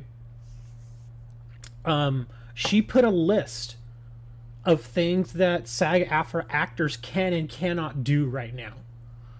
And I don't think conventions was on the list. Because she had a thing of what you can still do while you're on strike. And then there was a smaller list of things you can't do when you're on strike. It means you can't work on a movie, you can't work on a television show, you can't work on a commercial, certain things like that. And of course you can't do promotion for any of those things. Self-promotion, though, I think is still allowed. Like, if you were to go to a convention and the reason you were going to the convention was to, like, say, for instance, if you were going to promote a movie, you can't go to the convention and promote the movie. However, you still can promote yourself. So I think that's how it works. Because if you're promoting yourself, that's just you. But you're not promoting the movie. So yeah, you're not allowed to promote the movie.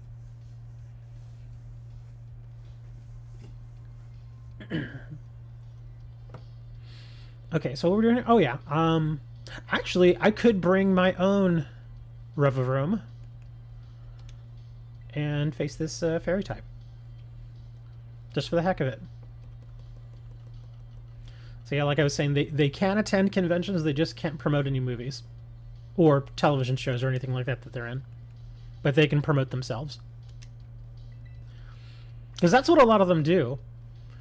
Yeah, because I've seen a lot of, especially voice actors do this. A lot of the voice actors will, they'll go to conventions, and obviously they'll have like the headshots of just themselves, and then they'll have pictures of the characters that they play. So I think if like a voice actor or an actor or whoever goes to a convention, they can still sell and sign the headshots of themselves, but possibly not the characters that they play, because that would be considered promoting a particular show or something. So I like I said, I think that's how it works, but obviously I'm not in SAG-AFTRA, so I don't know exactly how it all does. Do I need a streaming service to stream? What do you mean a streaming service?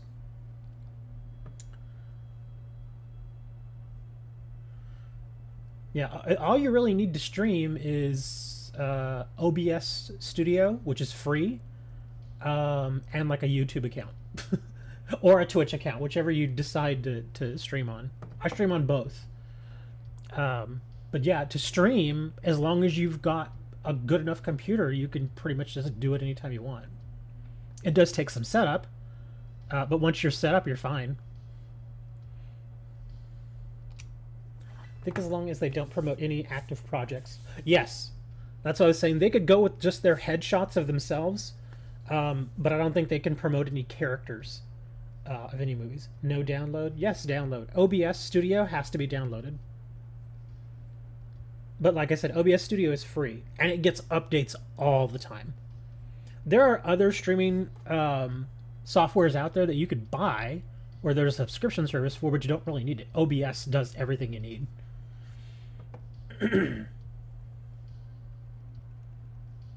Yeah, just download OBS, get it installed. Like I said, it does take some setup, but the good thing is OBS has a ton of support. Like if you've never streamed before in your life and you want to figure out how to get it done or how to get set up, tons of YouTube videos out there. You could actually just type into YouTube, how do I start streaming, or how do I set up OBS to stream? And there are step-by-step videos that will walk you through it. It's pretty helpful, pretty nice. Nobody else? Okay, I guess we're going with 3. Here we go. But yeah, like I said, OBS is free. You can use Streamlabs, just like the little add-ons, and those are generally free. They do have paid versions of some of those add-ons, but again, you don't really need those. They're very much optional. I've never had to pay for any Streamlabs add-ons. Like, you see how this pops up on my screen right here, where Hammer's giving away all these subscriptions to my channel? Thank you, Hammer. That's a Streamlabs plugin, so that it pops up like that. But I don't have to pay for it. Let's just... Actually, are y'all going to use Screech, or... Well, I'm just going to do Ironhead. Because I don't know if you guys are using Screech or... Let me see. Or what? Nobody's using Screech? Okay.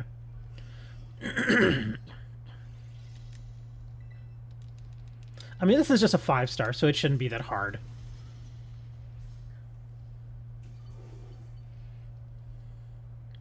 But like I said, Hammer, we were actually talking about you. Because I had mentioned that it was a real bummer that you had ordered yourself the Nintendo Switch, and then it just didn't arrive at your door. So you're hoping to get a refund. That was a bummer, because I was actually excited. I was like, sweet, we can finally get Hammer in on the fun here. And then it didn't get delivered, and it was like, oh, man. And I have to admit, Hammer, I have tried a few times to get you to join me in playing my little reindeer games, but you've always been busy or, you know, what have you. I've done it mostly with Overwatch. I'll be like, yeah, I'm doing Overwatch. I'm playing Overwatch if anybody wants to join. It's also helpful to have a good internet connection when you decide to stream. That is very true. Yeah, if your upstream is not very good, you're going to have to adjust your streaming quality. So, yeah. Another thing is if you have a newer, like a 40 series NVIDIA GPU, you can switch your streaming encoding to AV1, which takes far less bandwidth, but the picture and everything still looks really, really good. So that, I guess, would be another benefit for having some newer hardware. You don't necessarily need to have it, but it can help in certain ways. So yes, the new 40 series NVIDIA will do AV1 encoding. And so will the new... what am I thinking? The new AMD cards, the 7000 series AMD, also do AV1 encoding. As do Intel. I guess I'll catch this. Oh, speaking of GPUs, there was another update to the drivers for the Intel Arc cards. And apparently, the Intel Arc cards, with all this work they've been putting into the drivers, pretty damn good now. They're pretty good. They're like on par with NVIDIA 3000 series. So they're pretty good. Like if you get like an A750, it can run pretty much every game, and they look pretty darn good.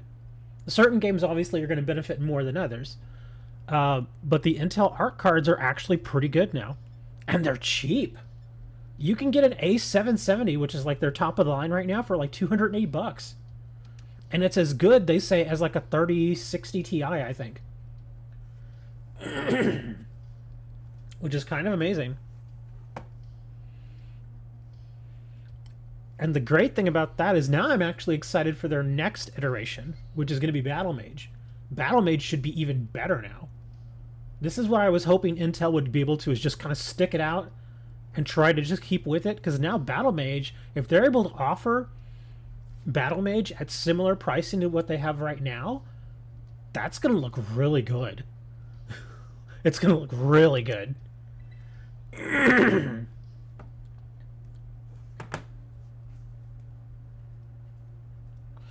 Well, see, that's the thing about those connectors. It's not an NVIDIA connector, okay? That is, it's not proprietary NVIDIA.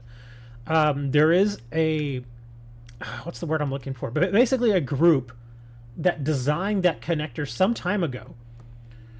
And the connector itself was fine from what I've found out. Again, I watch a lot of Gamers Nexus because they have really good news and really good information on stuff like that. So as it turns out, the connector itself wasn't the problem. What the major problem was is that when a lot of people were installing the cards, is they weren't fully seating the connector into the seat, and so it was only in there partially. And when, you know, a couple of those connectors aren't making good connection, basically that power still has to get to the card somehow. So now, instead of using, say, 12 connectors to get all the power you need, you may drop down to using only 8 connectors. And so that increases the temperature and it increases all kinds of stuff, and that's where the problem was coming from. 3-star. And so what they did was that that little consortium that designed a connector, they changed it so that it would be far easier for consumers to be able to see when the connection was fully seated. Because before, it was basically just a black connector, and you just kind of pushed until you thought you were good. But this new connector, they changed it up a little bit to where the little housing of the connector is yellow now. And so basically they say, keep pushing until you do not see the yellow. And once you can no longer see yellow, that means your connector is in there as far as it's going to go, and you're good. But if you can still see yellow, that means that you need to keep pushing. So yeah, it wasn't necessarily NVIDIA's fault, even though I've been ragging on NVIDIA for a while now. So it wasn't NVIDIA's fault. It was just it was a combination of things. Of the connector was designed fine, but it wasn't the same as what other people were used to. Because like with the old 6-pin and 8-pin connectors, you could very easily tell when the connectors was in, usually, because you could hear the little snap. Usually there's little snaps on those things. And there was that little snap on that 12-pin connector too, but just because you heard the snap doesn't necessarily mean that it was in all the way. So that's where the problem was coming from, and that's why there were fires and stuff like that. So I know NVIDIA got a brunt of the blame, but to be fair to them, it wasn't their fault. It was, like I said, it was a combination of consumers just not really knowing how to properly seat it. And I guess I don't really want to say it was NVIDIA's fault, but at the same time, when you switch to a new connector like that, I feel like they maybe had at least some responsibility, that they should have explained it a little bit better as far as how it works and how to use it. Because again, from going from a 6 or an 8 pin to that 12 pin is a big difference. They changed it in the Founders Edition. Oh, I see what you mean. But yeah, they redesigned it. They're using the newer version on the I think it was on the 4060 Ti and on the 4060. They put the 12-pin connector, which is really weird, because the 4060 and the 4060 Ti does not need nearly that much power. Hammer's like, I like chocolate. We like chocolate. Speaking of chocolate, how's life at the chocolate factory? Oh, speaking of chocolate factory, there's a new Willy Wonka movie. There really is. It's starring Timothy Chalamet. Looks kind of interesting. I saw some of the previews, and I hate to say it, but I'm not really crazy about it. I feel like Timothy Chalamet has the look, but doesn't have the acting chops to really pull it off. Like, he tries, but I just can't really buy him as Wonka. I just can't. It just, I don't know. Maybe it'll be better when the movie comes out, but I can't really buy him as Wonka. Man, I cannot find. Actually, I wouldn't mind doing this. I'm sorry. I'm gonna solo this guy real quick.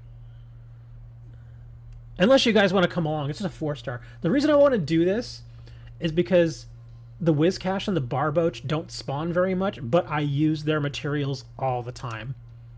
So I don't know if you all have the same problem. But yeah, I do use those little materials all the time, but these guys just simply don't spawn out in the wild all that often. So that's how I'm going to do it. So if you want easy whatever's thingies.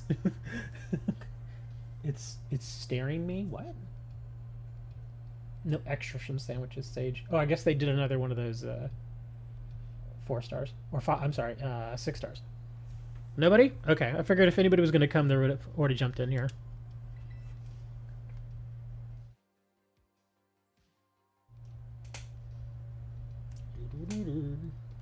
I can't eat candy bars anymore. They taste like wax compared to... That's the thing about working at a place that produces any sort of food. Is it kind of kills your drive to want that particular thing, or it just changes your taste in a way that could possibly negatively affect you. Yeah, because once you've had like that really good artisan chocolate, eating like a regular, like, you know, like a Mars bar just isn't the same, because you realize just how much better chocolate could be. You're just like, wow, this is like night and day. It's like eating like a $10 steak from your, you know, like local, you know, steak place, and then going to like a really fine steakhouse that charges like 30-40 bucks for a good steak, and realizing the differences between the two. Like, they could technically both be the same cut, but sometimes the, you know, the places where you get your meat and everything really can make a difference. Because yeah, you can get like a top sirloin for like 12 bucks and it's fine, it tastes fine. But if you go to a really great restaurant where they are very particular about where they get their meat from, generally they have the higher quality meat. Now you taste the difference, and you, because the texture is so much different. You felt the same way from eating European chocolate compared to Hershey's? I did the exact same thing. European chocolate just tastes better. Because, and I talked to somebody about this some time ago. American chocolate tends to have a lot more sugar in it. Whereas European chocolate doesn't have as much sugar, so you can taste the cocoa a bit more, but it does have a little more milk in it. And so it's a creamier texture, and it tastes more like the cocoa. Whereas American chocolate, it's just like eating, well, sugar. That's why they're just not as good. The only places that I know here in the States where you can actually get European chocolate now would be like at mom and pop stores, like mom and pop Mexican stores, because they import a lot of their stuff from Mexico. And Mexico, you can still get chocolate and soda and stuff made out of real sugar.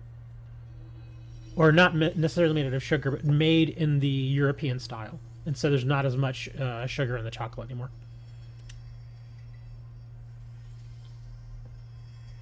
To call it European chocolate requires high cocoa? Yes, it does.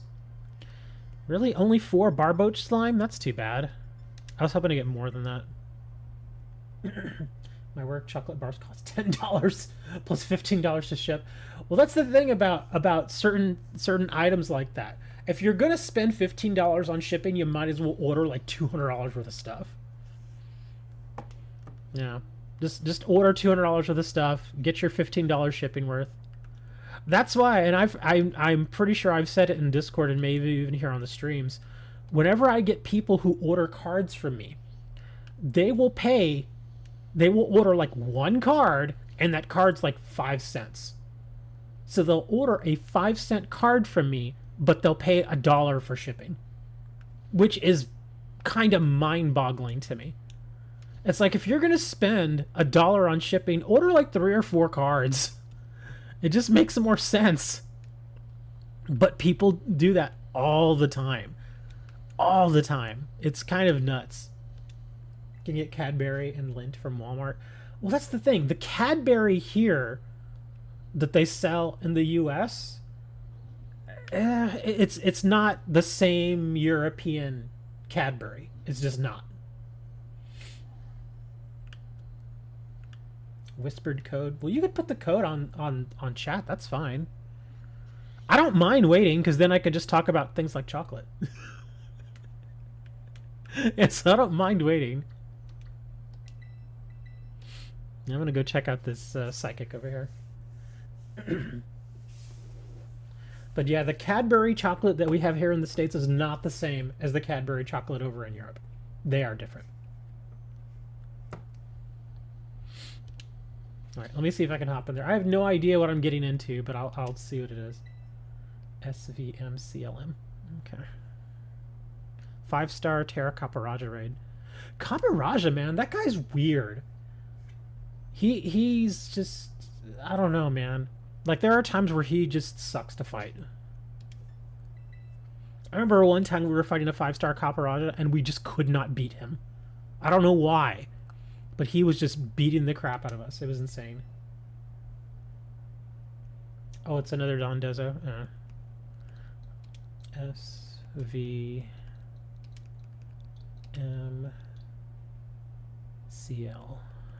Oops.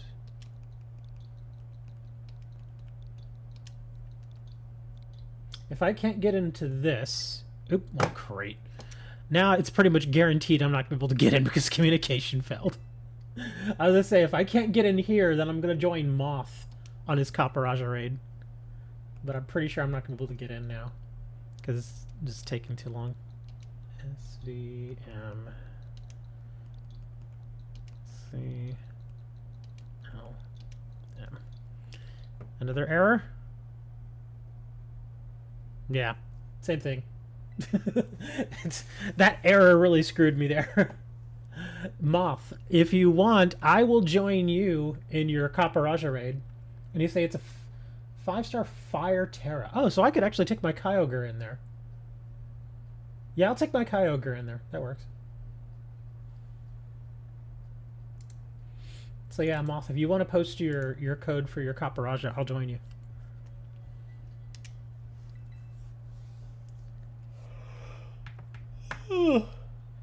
Yeah. I'm still bummed about not being able to find those 89 Fleer packs last week. I really was pumped about getting them. I was like, oh man, I want some of those. Couldn't find them. He didn't have any more. He had 1990 Donruss, which I did not want. For 80 pieces of chocolate, it was $10,000. Okay, that's a little much there. Yeah, I would not pay $10,000 for 80 pieces of chocolate. I remember back in the day when Russell Stover, you all ever heard of those chocolates? You can get them like in grocery stores. But it was like it's like a higher end chocolate. It's not like your regular Mars bars or Milky Ways or anything like that. Russell Stover used to be, it's not really anymore, but it used to be one of those chocolate brands that you could buy that was a higher end kind of chocolate, and it really was. It used to taste really good, but something happened and their quality is crap now.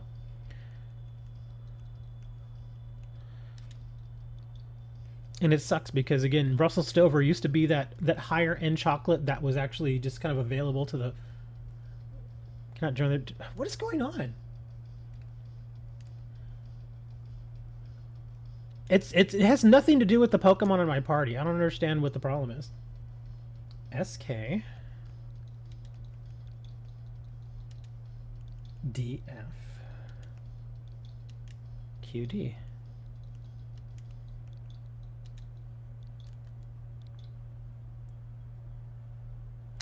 Okay, this is getting stupid. I don't understand what the problem is. Maybe it's saying my Kyogre is too weird. Let me switch up my Kyogre. I don't understand why it keeps doing this. Real nice packaging for Disney.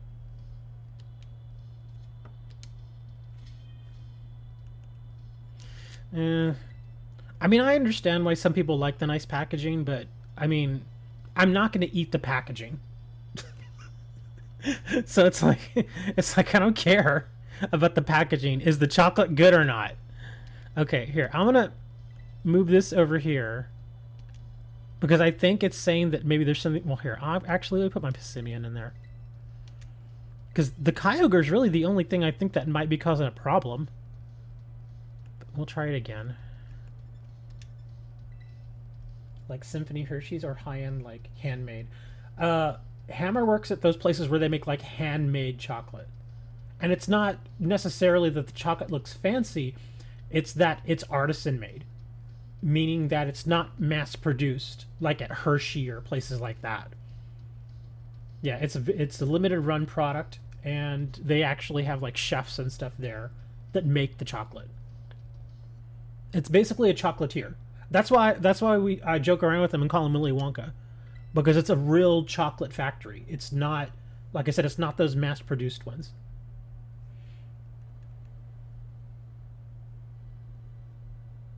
You weren't allowed to try the chocolate? Oh, that's too bad. Probably because the chocolate was so darn expensive. I'm pretty sure the timer for this one is already up, but I'm going to try it one more time. D F Q D.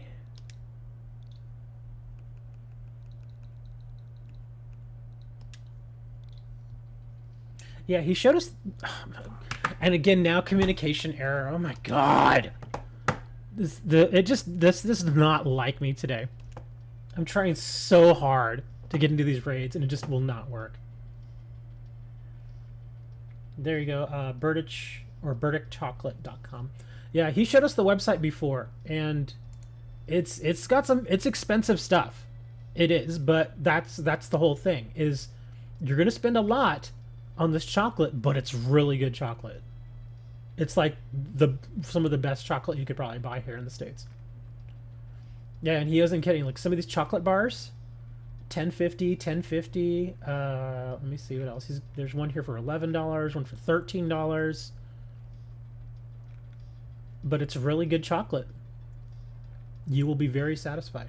And it's not like, I look at it kind of like this. This chocolate is not the kind of chocolate bar that you just sit there and eat like in one sitting. The way that these are designed, like, have you seen the Hershey bars, how you can break them up into little pieces, and they're designed to be snapped like that so you can break off little pieces? This chocolate is the same way.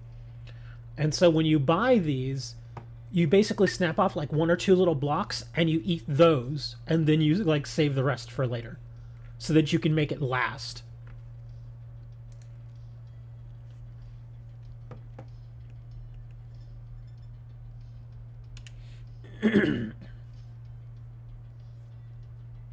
Yeah, it's high, but it's not stupid high. If they were charging like $30 for a bar of chocolate, I'd be like, but 10 to 13 actually seems kind of reasonable. And again, like I said, if you want real, actual good chocolate, not a bad price. It really isn't.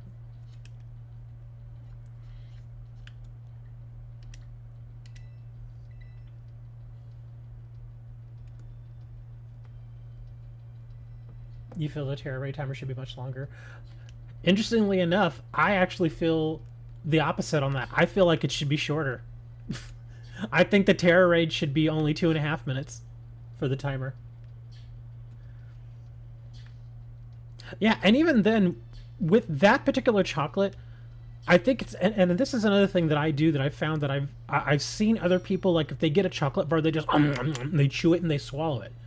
I don't do that. Like when I have candy, I will sit there and I'll just let it sit in my mouth for a little while, just so I can savor it. I'm like, because that's the whole idea of having something like that, is to sit there and just savor that flavor for a little while, make it last. But some people don't do that. Some people just eat it like, like it's a regular meal. And even then, I'm thinking, if that's how you eat your food for a regular meal, you need some better food. And I'm not gonna lie, I've had times where I've just eaten just to eat because I have to eat, not necessarily because I'm enjoying what I'm eating. Like when I've had to live on ramen certain parts of my life, I don't even like ramen, but it fills a void. Like I'm not talking like the good ramen you can get like at a restaurant. I'm talking like ramen that you could buy like at the grocery store. Like that kind of ramen. And a lot of times if you can, I mean, that ramen isn't necessarily bad. It's just that it's, you know, I mean, what do you expect for what, 25 cents a package? Hey, here we go. Finally, we got something. 30 bucks for 3 bars is on par with inflation. It actually kind of is. You also have to consider, though, that there is shipping costs. And the shipping costs are going to be a little bit higher than normal because they need to keep the chocolate cool. Because the last thing you want is to pay, you know, $30 for chocolate and it arrive and it's all melted. So I was going to ask Hammer, do you know when they ship it, what type of ice packs do they use? Or do they just use like those little keep fresh or keep cool packages?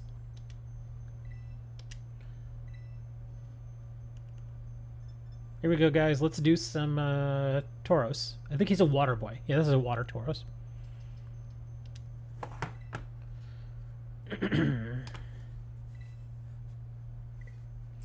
Oh, what is happening? Why can't I get anything started here? Oh my god.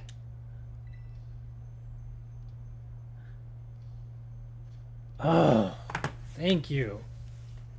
The server is just not liking me today. The server is just like, yeah, you can't do your rights today.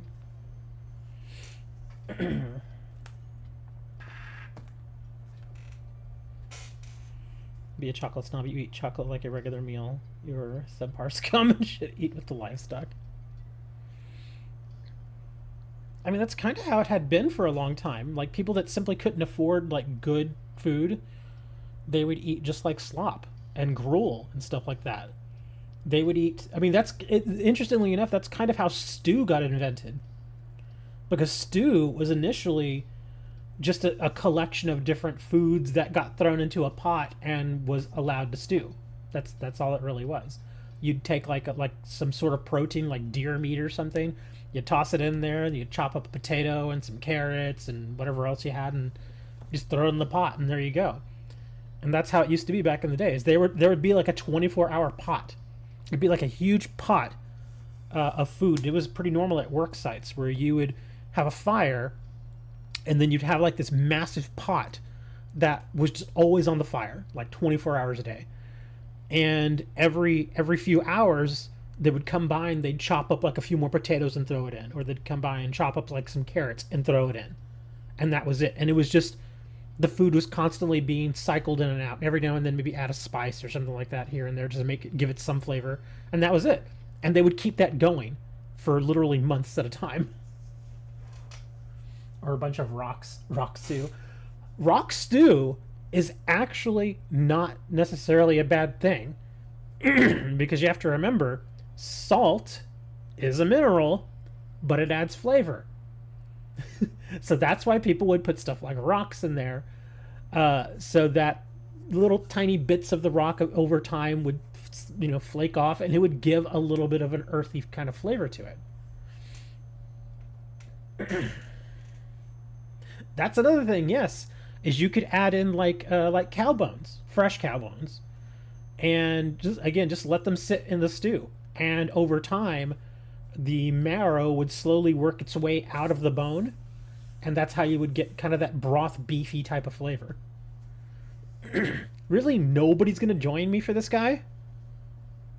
Really? Nobody? Come on, man, it's an angry cow. Great, now I want stew. I enjoy a good stew, and I think I've mentioned where I've made stew a few times, but I generally only make it during the winter. Because it's one of those foods that I love to eat really hot, and that just doesn't really work well with the summer. Wow, nobody's going to join me for this? Hold on. I'm going to cancel this, because I don't want to waste a 5-star. Put the Tauros in the stew. We could. I mean, he's a cow. Why not? Yeah, I was going to say, I'll start it over since we're talking about stew. But yeah, I'm serious. You could do that. That was like the old way that they would make food for large groups of people. Is just every now and then they would just add more of whatever they had. Some guy would show up, hey, I got some onions. Okay, chop it up and put it in the stew. Oh, hey, I've got, some parsnips or whatever. Oh, chop it up, put it in the stew. And you would hope every now and then you could get some protein in there. Like, even if, like, what some people would do, again, way back in the day, just to get a little protein in there, they would go and just hunt what they could, like rabbits. Go hunt a rabbit, butcher it up real good, chop it up, put it in the stew. Or if you got lucky and were able to score something like a deer, same thing. Chop it up, put it in the stew. And then the rest of the deer meat that you would have, because deer are actually very big animals, the rest of the deer meat that you would have, you could either put all of it in there, or you could take out some of the strips and turn it into beef jerky. Would Taurus produce this? I think this is the water one. Yeah, because if you look at his horn, it looks like the water one. Yeah, plus his tail. His tail also tells you something as well. This should be the waterway.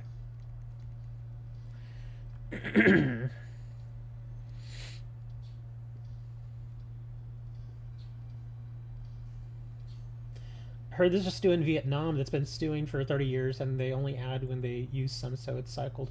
Yeah, that's how they used to do it back in the old days, is they would just keep that same pot going as long as they could. And eventually, I mean, over time, obviously, it wouldn't be the exact same contents that it would have at one point in the past, but it was still pretty much the same thing. Because it was still food, and that's all you really needed. Even if it didn't taste that great, it was still food. And so it's like, well, I'm really hungry, and I'm feeling a little weak because I haven't eaten. This doesn't taste great, but it's food. So let's eat it. The tail on fire is a candle wick. Yeah, the tail's a propeller.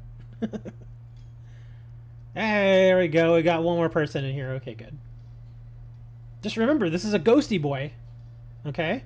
He's a ghost Tera. So just keep that in mind. That's why I'm bringing Annihilate. Is it even edible anymore after 30 years? Yes. As long as you keep the temperature at a certain level, then things like bacteria and stuff cannot grow in it. They can't live in it. So yeah, as long as you keep it at temperature and you keep the fire going, it can last pretty much forever. As long as you keep it hot, or at least relatively hot. Because remember, it's a cycled stew. And so it's not like that food just sits there for 30 years. As the years go, or as the days go by, really, people eat from it. Okay? And as you eat from it, you add back to it. So like if you, like I say, eat like a cup of stew, then, it's like, oh, okay, I ate a cup of stew. Let me put a cup of, chopped carrots or something into it. So you replace it. And it just keeps recycling like that over and over and over. As you eat, you add more back in. So the amount is always about the same, but over time, all the older food, I guess you could say, that was put into it eventually gets eaten and replaced with newer food. So yeah, it's still good. Yeah, I see what you're saying. If the argument, if you replace all the wood on a house is the same house. Or there was one called, I think it's called Theseus's boat. I think that's what it was called. If over time you repair the boat, and over time you replace every plank of wood that was used to produce that boat originally, is it the same boat? It is and it isn't. That's kind of what it is. Here we go, screech time. Yeah.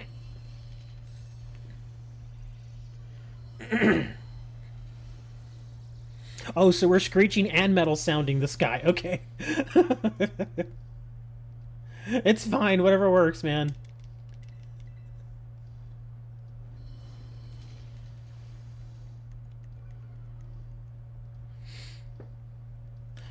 In fact, we were talking about Theseus's boat the other day. I forget who was I talking to about. I was talking to somebody about it, and they came up with that same thing. They're like, yeah, the whole idea of Theseus's boat is if over time you replace every original plank of wood that was used to produce that boat, is it still the same boat? And I pushed that idea even further, because it is said that us as human beings, we replace every cell in our body completely about every 7 years. So, that being said, every 7 years, if every single cell that you used to have 7 years ago is no longer there living in your body, are you still the same person? It was like a philosophical discussion. It was like, oh. And it's true. If every single cell in your body is replaced, are you still the same person? Technically, no, you're not. Because it's different atoms, it's different cells.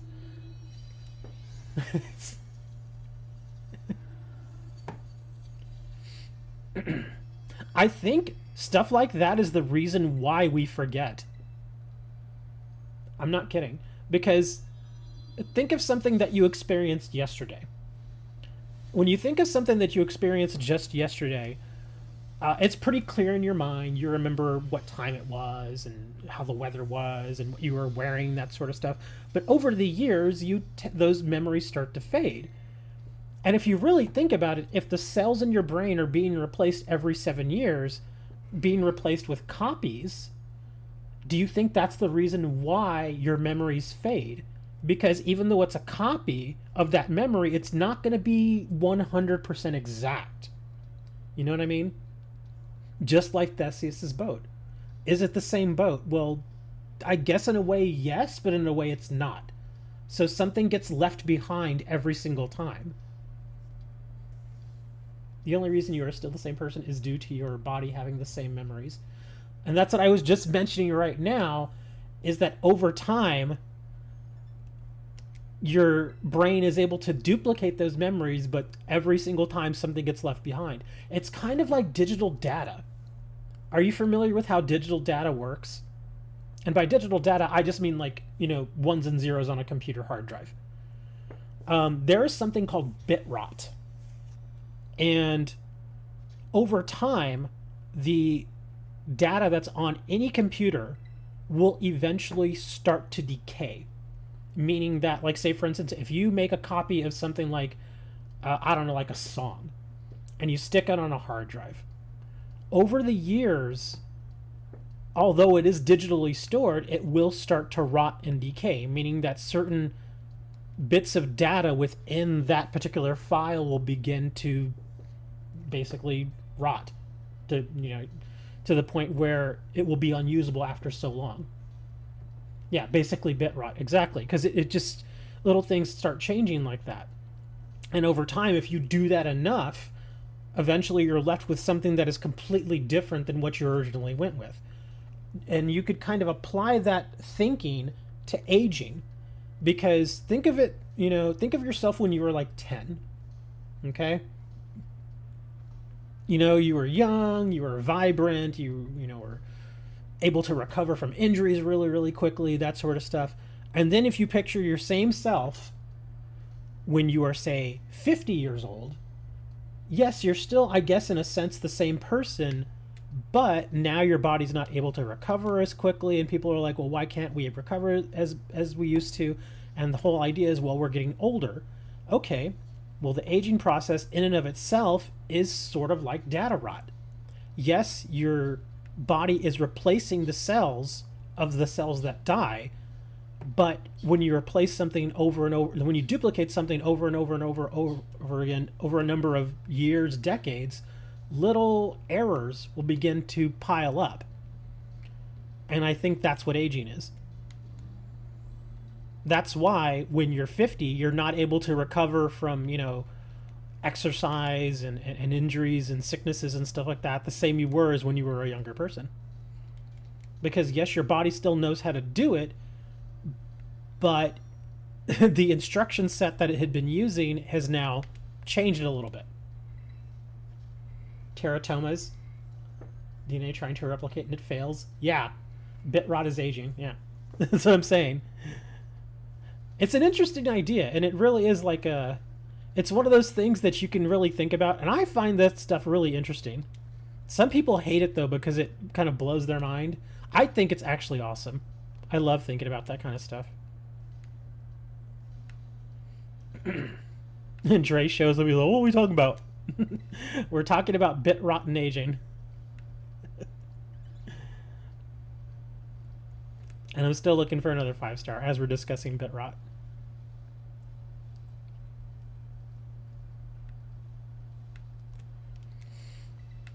Another way to look at bit rot, well, I don't even know if you would really call it bit rot. I guess it really depends on how you look at it. Like every generation that is born is a tiny bit different from the previous generations because of certain changes within our DNA, certain changes within the way our body structures itself. That is essentially evolution. It's mutations. And oftentimes those mutations will be triggered by certain things that either your ancestors or even you have gone through. Like, say, for instance, skin color, for example. A lot of people that live by... Oh, no, I don't want to touch that bird. A lot of people that live by the equator have darker skin. And some people who are not in the know would think, okay, well, why is that? Well, it's simple. At the equator, you're exposed to much more sunlight than you would be if you were, say, from, Northern Europe. And so that's why people that live at the equator have darker skin, because they have more exposure to the sun. And that's why people who live further away from the equator have lighter skin. That in itself is evolution, because now your body is having to, and your ancestors for that matter, are having to adjust to the environment in which they live. So one could argue that bit rot is also another word for evolution, because it may not necessarily, when something suffers bit rot, it's obviously not going to be the same thing that it was, but it is something new. Will that something new be useful to us? We don't know. But when it comes to evolution in human beings, a lot of times those evolutionary traits are beneficial, but of course sometimes they're not. Sometimes they're cancer. But there you go. It's raining hard outside? Oh man, I wish it was raining here. Let's see, we've got a bird. It's a braviary. Grass. This should be pretty easy. We could probably just throw some fire at this guy. Same with muscle mass density and then bone structure. You could also say the same thing for bone density. For example, if you suffer an accident and you break your arm, and you go to the doctor and they reset your arm and they put the cast on and everything, when your bone heals, it actually heals back stronger than it used to be.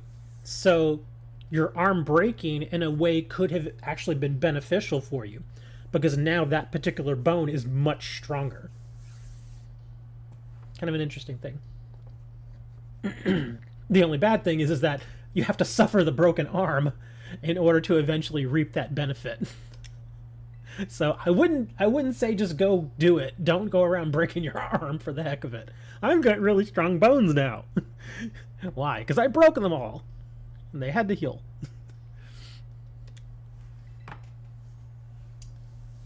Sometimes you're a kiwi bird, sometimes you're not. No, do not break your bones. You should only, I would say, if you're having problems with bone density, then just consume more calcium. Go lick a rock. Go get that rock from the stew and just lick that. I like that callback there, man.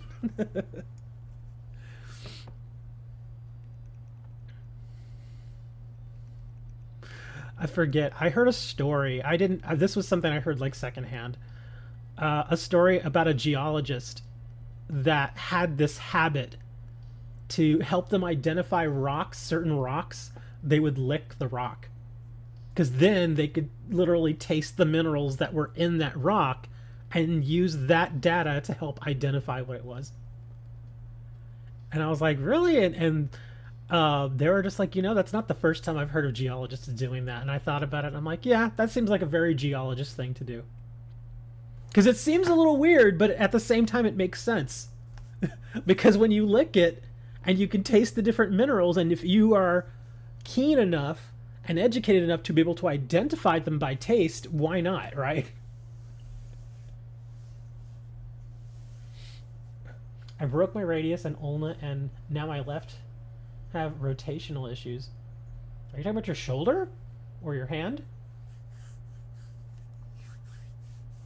I thankfully have never suffered a broken bone. My brother did. When my brother was like 13 years old, he broke his arm. He was wrestling with his friends and they landed right on his arm and broke it. And it was funny because he didn't even tell my mom for like 2 days. Like, he just kind of kept out of sight for like 2 days, and then one day my mom came home and she saw his arm, and she was like, "Oh my God, what happened to you?" Because it was swollen at that point, you know, and it looked funky because it was broken. And he's like, "Oh, I was wrestling with my friends," and she's like, "Dude, your arm's broken." So she took him to the hospital, and they got him all fixed up. And yeah, he didn't tell anybody for like 2 days. Really? Nobody's gonna join me for these? Man, this is getting terrible. I might as well just go EV farming if we're not gonna be doing any 5 stars.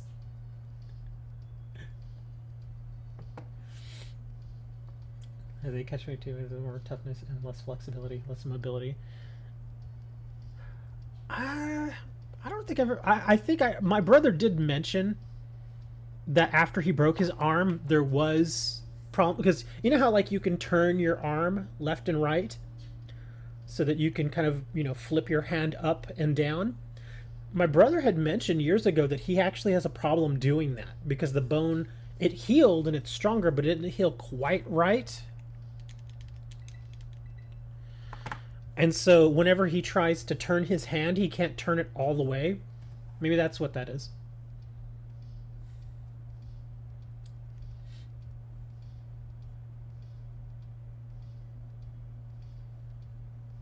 You're going to join me? Okay, sure. I'll restart the timer here. Oh, no. Hold on. I gotta put my Charizard back in there. Can you tell I studied this? Well, that's good. You were educated on that. I mean, I imagine if something like that happened to me, I'd probably know a thing or two about it too.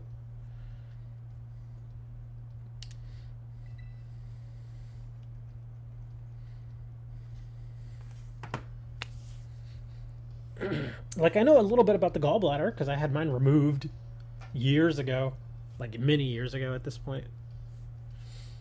And the reason I think about that now is because this past Thursday, my brother had the same procedure done.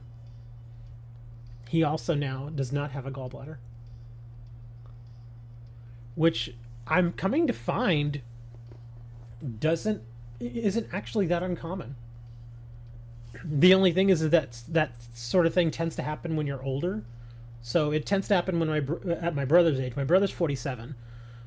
And so he's a little older, you know, not old, but a little older.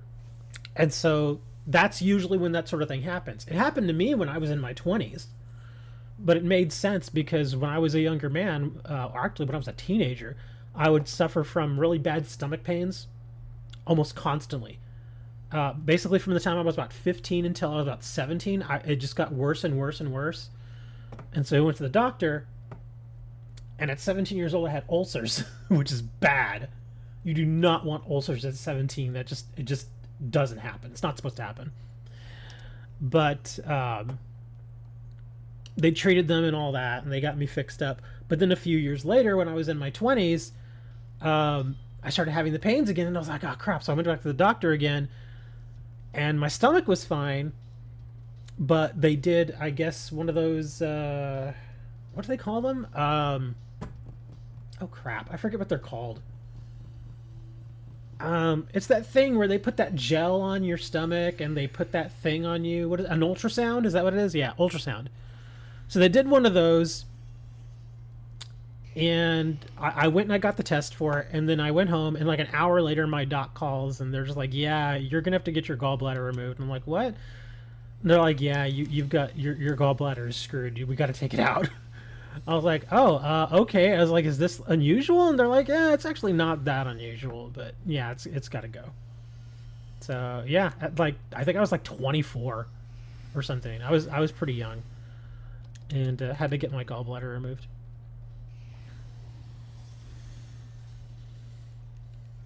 It sucks though, because I remember telling them, hey, after you're done removing it, can I have it?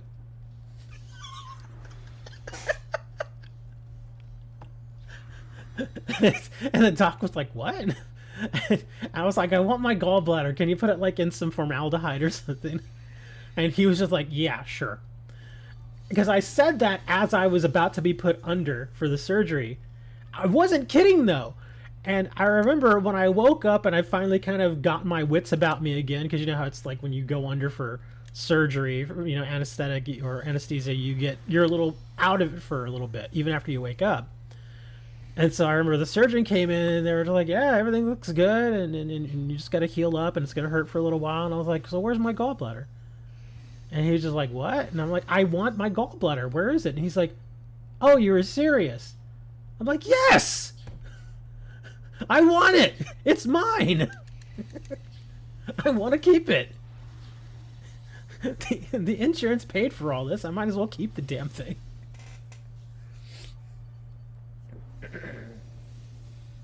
My lit B-Day fit, Rugrat, hat and shirt, gray sweatpants, and black Yeezy slides.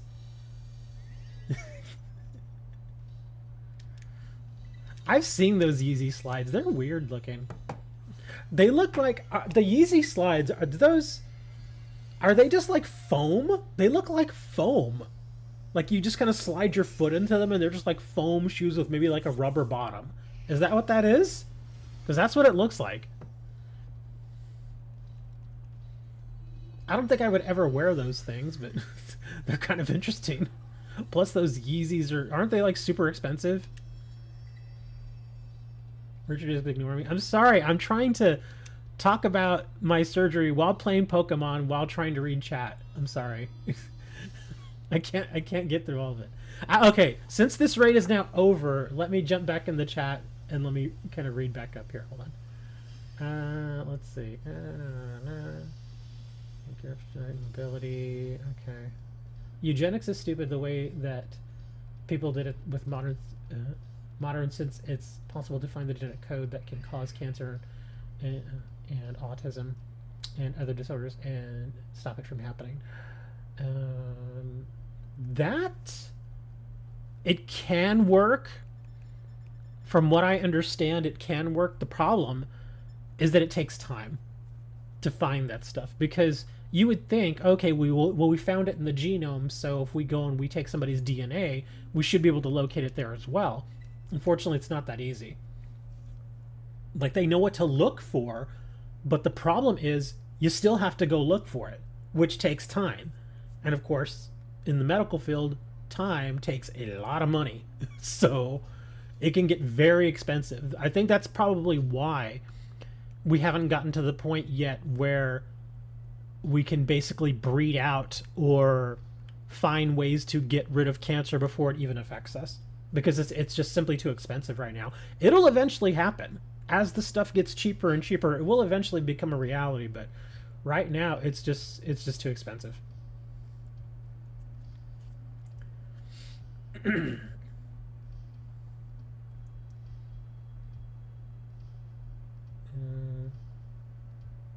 Okay, Dre says rubber $200 slides. Okay. Well, if they're rubber, that's different, because I thought they were foam. Because they look like foam to me, just looking at them. But if they're rubber, that's different, because it's made of a different material. Rubber is a bit more durable than like foam.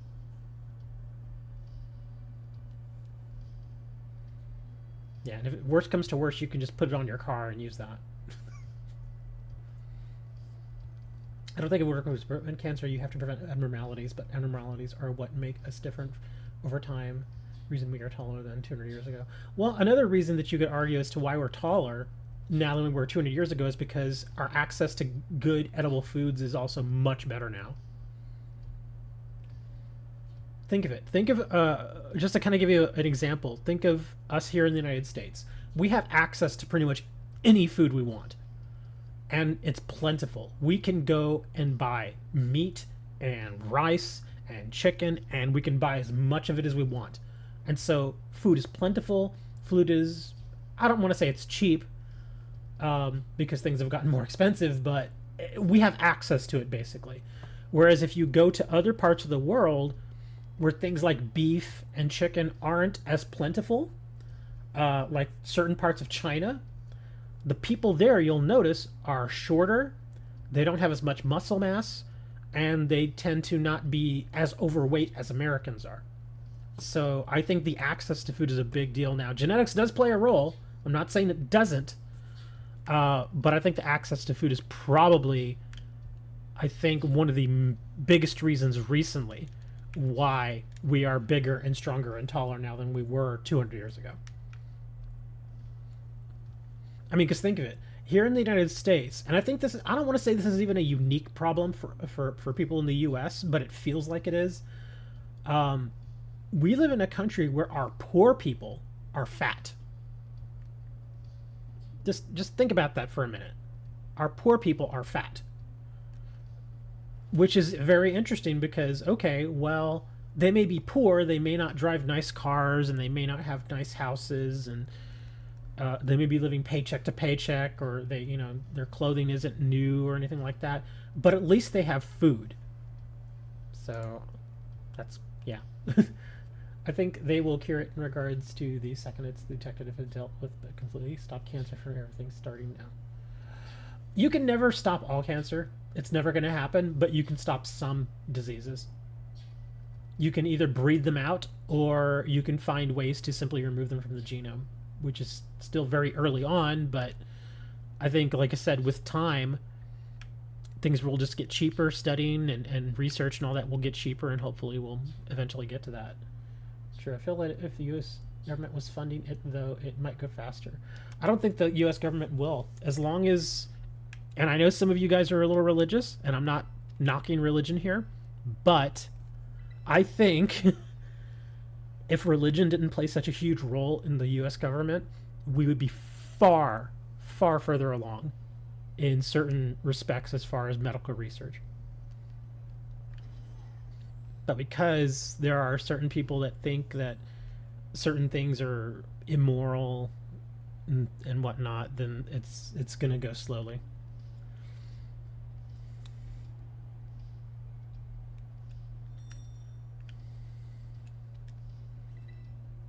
Oh my god. Does anybody want to do this? This is going to be a huge pain in the butt. But if you guys are down to try, we can do it. I hate facing this guy so much. Oh my god, hold on. I gotta figure something out here. Okay, so it's psychic again. I can never remember what they're weak to. Bug, ghost, and dark. And let's see, that's a rock. I think I could probably bring Annihilate here. Yeah, I think an Annihilate would work. Because he's not going to do any psychic moves.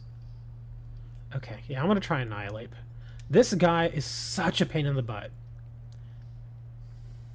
Religion should have no part in government. That is very true.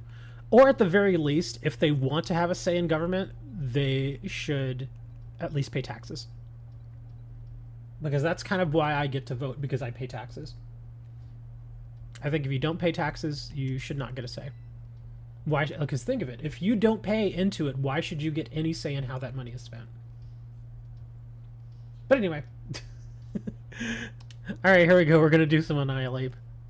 Please help me on this one. I don't want to go in here alone, guys. I really don't. This thing is a pain in the butt to fight. Oh my god. And of course, communication error. Why not? Let's get some more communication errors. There we go. But yeah, I mean, because think of it. If you are familiar at least a little with history, then you're familiar with that time that was referred to as the Dark Ages. The Dark Ages it wasn't physically dark. It was Dark Ages in the sense that we didn't progress as a people, knowledge-wise and whatnot. We didn't really progress at all.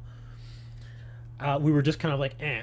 And the biggest reason why we went into a dark age was because of religious fanatics. They just kept pushing their agenda, and just like that, we fell into a dark age. No new sciences were being developed.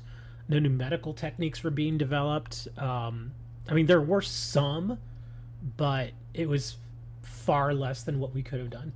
That's why we went into a dark age. And it feels like every single time we head into a dark age, it's because of religion. I don't think we'll see people curing cancer anytime soon. I think the profitability behind it. The only reason it should be considered in government if your right to your religious beliefs are being infringed. Yeah, that makes sense. The fall of Rome as well. Yeah, you basically throw in a bunch of religious fanatics, and I'm not attacking regular average religious people. I'm just talking fanatics, like people that are hardcore. It's like either you believe in my God or I'll kill you kind of fanatic. That's what I mean. But yeah, every single time that a particular civilization has essentially been stifled and halted progression wise, it's been because of religion. I mean, heck, look at places like Iran. Look at certain places in the Middle East where religion is basically the government. They just don't progress. Socially, they do not progress. And when people try to push social agendas, like they are doing in Iran with the wearing of headscarves and stuff like that, how the women are taking them off and they don't want to wear them anymore. Look at what happens to those women. They get jailed, they get beaten, some of them get killed. All because of a headscarf. It's like, why? It's a headscarf, man. Why is that thing so sacred to you? It doesn't make sense. The fall of Chokoff Palestine? What's Chokoff? Palestine too, I guess, to a certain extent. Yeah, that whole Palestine-Israel argument, oh my gosh, that thing's just a huge cluster. It's just insane. Nobody else? Okay, it's gonna be me and John. What is your horse gonna do? I just realized he's bringing a Mudsdale. Because remember, this is a psychic. So what is your horse gonna do that really damages the psychic?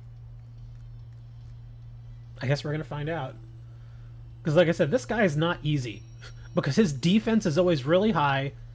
And he does that stupid salt cure. Which is so annoying. Oh, he has the shiny one. I have the shiny one too.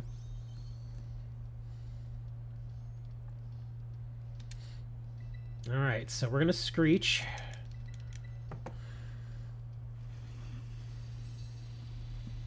Oh, he has are you serious?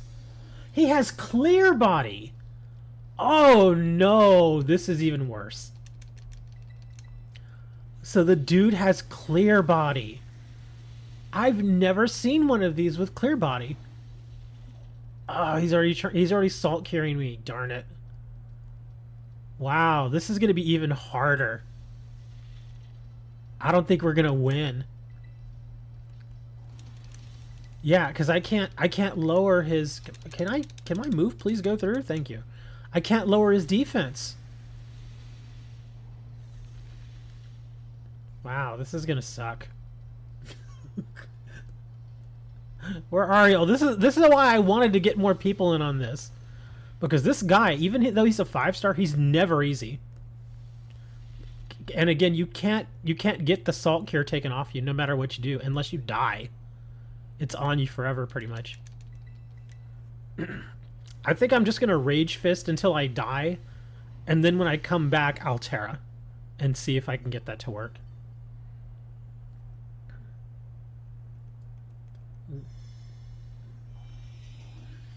As far as the profitability of curing cancer, you're right. It's just so expensive most of the time to cure it. In fact, there was a doctor who was talking about insurance companies, at least here in the States. They were talking about insurance companies, and the doc was like, yeah, they don't care. The insurance companies absolutely do not care about you at all. He said, if you get cancer, they would rather you die as soon as possible than to have to pay for your treatment. Because if they pay for your treatment and you live, then that's all that money they have to pay out. But if you almost immediately die, then obviously they don't have to pay for much of anything.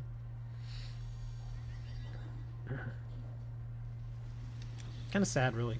I still can't believe what happened to me last... Oh, yes. I wasn't going to bring that up because I know that you and I, Hammer, had that conversation in private, so I have not brought that up. Because it's not my business to share your business. But if you want to share it, that's up to you. Oh my god, stop salt curing me! I feel like I could die at any moment here. Let me see how... Okay. I'm surprisingly able to keep up with this. I almost want to just Tera now and see how hard I can hit this guy.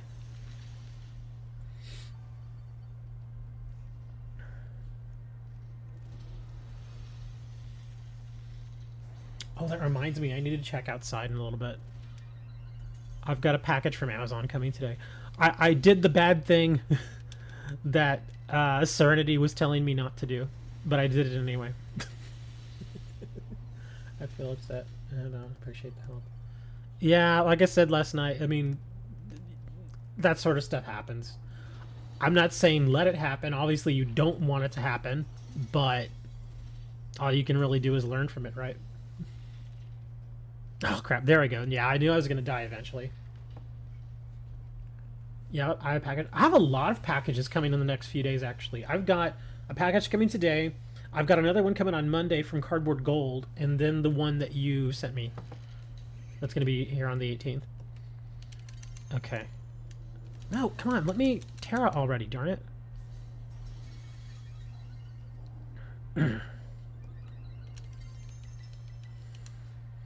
Yeah, I think we're going to run out of time here.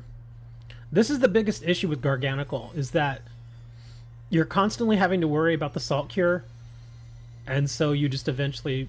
He just outlasts you. And I didn't have anybody healing me this time. If I had somebody healing me, then I could have Tera'd a long time ago and we probably would have won. But somebody didn't want to offer heals, even though I'm hitting this guy much harder than they are. Oh my god, I got him! Woohoo! It was just enough. It's related to what me and Dre and you were talking about a couple of days ago. What were we talking about? We talk about so much. I'm sorry. I forget sometimes.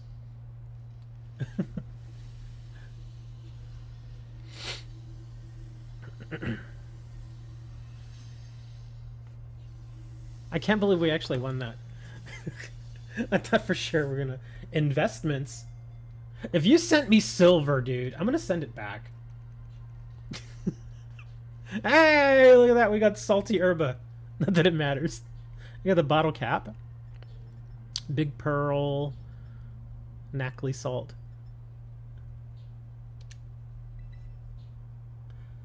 Yeah, I already have gold.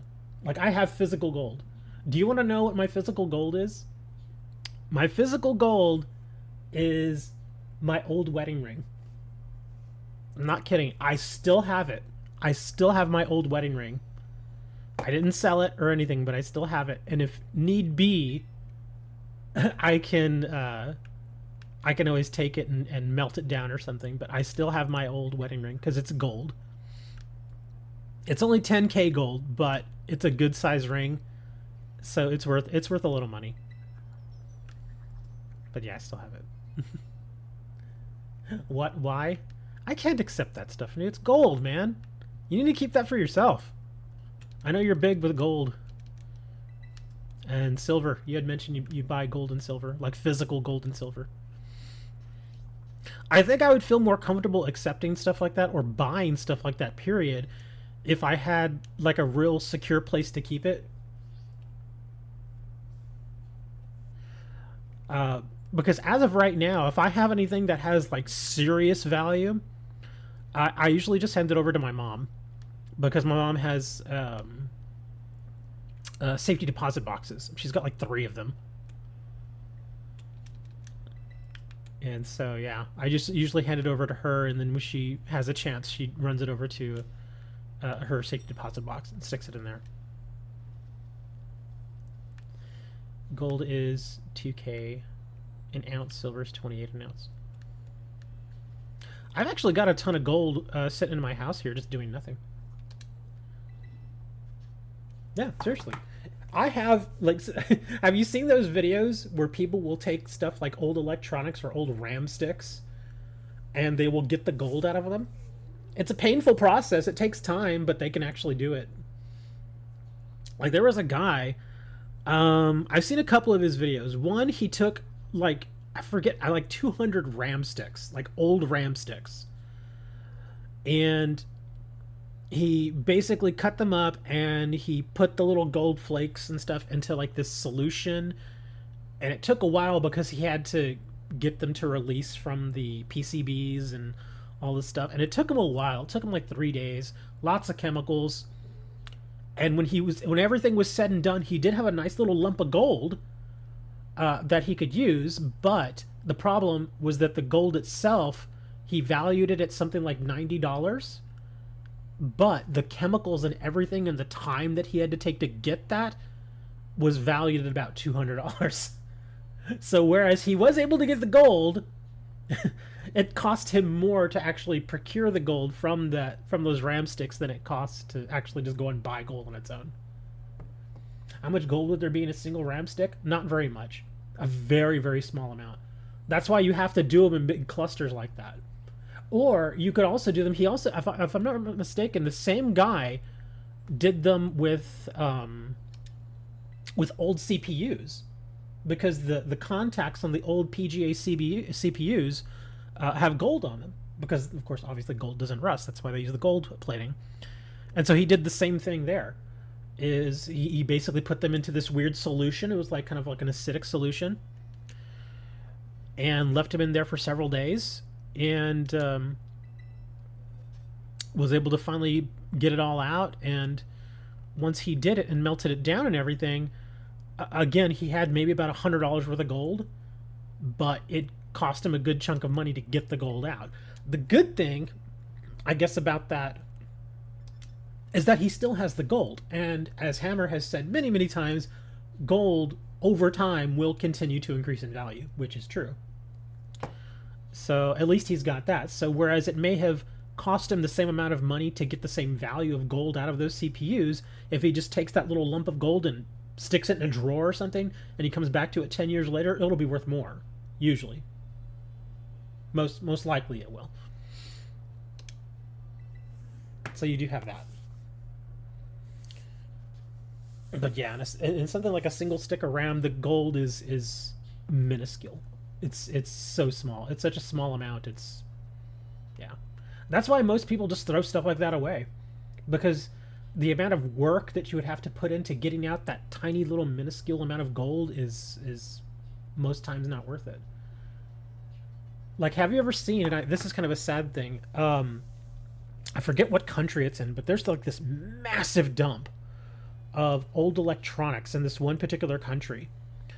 And the people there will go through and they'll look for old stuff, like old computers, old PCBs, old stuff like that. And they will go and they will try and pick through all the garbage and stuff there. And they will grab stuff like old RAM sticks, old CPUs, stuff like that. And they will take that stuff and they will sell it, because then they can sell it to somebody who actually will go through the process of getting all those rare materials out. The only bad thing is, in a lot of those electronics, there's dangerous stuff in there, like mercury, which obviously is very harmful if you let it constantly contact you, and you know, if you ingest it, it can be very, very harmful. So it's a very unfortunate thing. And I remember seeing a video about it. I really wish I remember exactly where it was. I'm pretty sure it's in Africa. In fact, I think there's multiples. I think there's one in Africa, and I think there's one somewhere in Asia. But like I said, they're basically just these massive dumps where people just go and, like, even corporations, like massive corporations, whenever, you know, they cycle out the old computers and buy new ones, well, those old computers have to go somewhere. And a lot of times, once a computer gets so old, it's past its, you know, usability, and so they just have to dump it somewhere. A lot of times people try to send them to those recycling facilities, but it doesn't always work out that way, and so those end up somewhere. How much gold would there be? No, 0.5 grams, making them an excellent choice for gold extraction. Retrieving gold from 200 laptops can give you around 5 troy ounces of gold. A ton of PC circuit boards has approximately 5 troy ounces. Again, there is some gold there, but you still have to worry about the process in which you have to do it.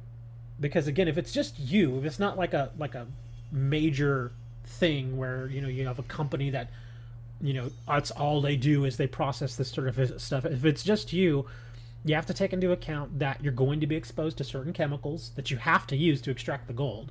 So you got to be very, very careful with that stuff. And again, a lot of those older electronics have mercury in them. And again, you do not want to expose yourself to stuff like that. Not only do they have mercury, but they often also have lead, which again is very unhealthy for you. So you got to be very careful with that stuff. Because I think over time, even taking precautions over time, like if you do something like that on a consistent basis, say over like 5-10 years, you're going to get a certain exposure to mercury and you're going to get a certain exposure to lead. And both of those are very unhealthy for you. You're going to get sick from them eventually. It's kind of like, think of it like people that used to go and do the old school coal mining. How they would literally go down to the coal mines. You could do it for a couple of days. You'll probably be fine. Your body will expel up the you know, particulates and stuff that you inhale. But over time, you're eventually going to end up getting very, very sick. Because your body can only handle so much of it. And then it's like, well, you know. But again, yeah, like I was saying, you can invest in a suit and respirators. That's fine. But I think, again, with stuff like that, unless you do it on a massive scale where you have, you know, the backing of like a major corporation that's able to give you not only all the hazmat gear that you would need, but also proper facilities in which to do it in, it's going to be really hard as an individual to avoid coming into contact with that stuff.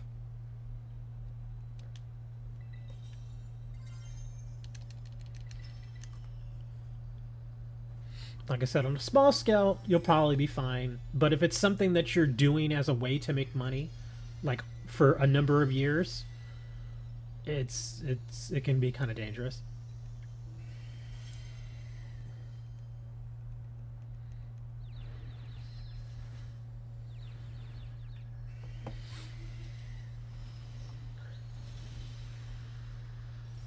Ooh, that hit pretty hard.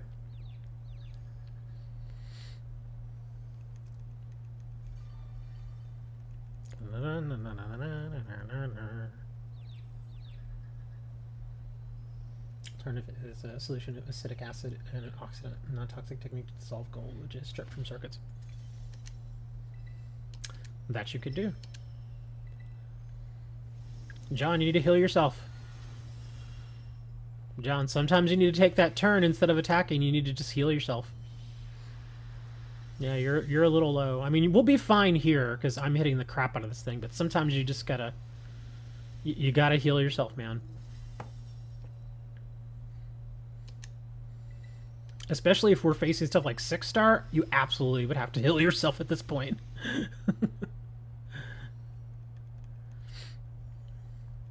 Because after I watched those videos where they were extracting gold, I thought for a moment, even for just like a few seconds, I thought, huh, maybe I should try that. But then, again, I thought about the entire process that he had to go through, and then eventually I was like, nah. I'll just... It's, again, because I have old electronics, but I don't have, like, ancient electronics. And those are the things that you would want to target.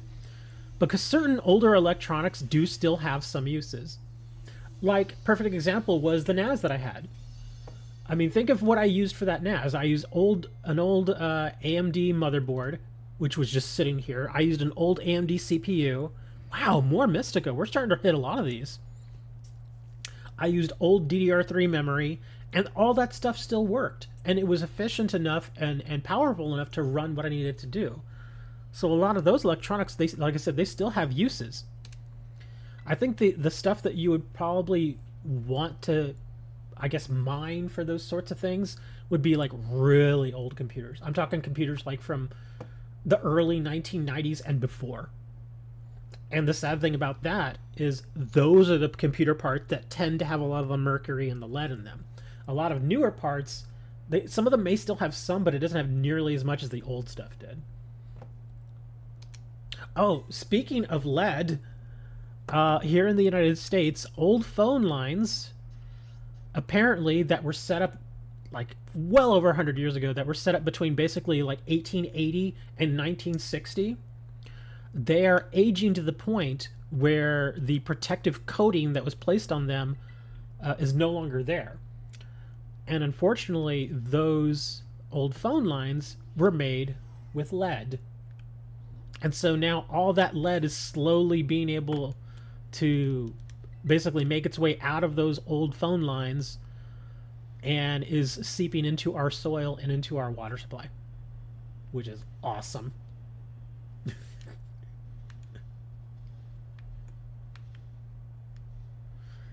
So yeah, that's a thing now here in the U.S. And a lot of those phone lines, the weird thing about it is a lot of those old phone lines aren't even used anymore. A lot of them have been retired and replaced. But it was decided decades ago that they wouldn't even remove them because it would just cost so much money to do it. But now here it is in the future, and it's like, well, we either remove them or a lot of people are going to start getting sick. But this was back in the day when we only had like one major telephone company. Before the whole telephone monopoly breakup happened here in the United States. And so it was owned by all those lines are basically owned by one of the old Bell companies. And that company no longer exists. So it's like, well, who are we going to task with doing this? Who's going to remove them? So now we have no idea how that's going to work.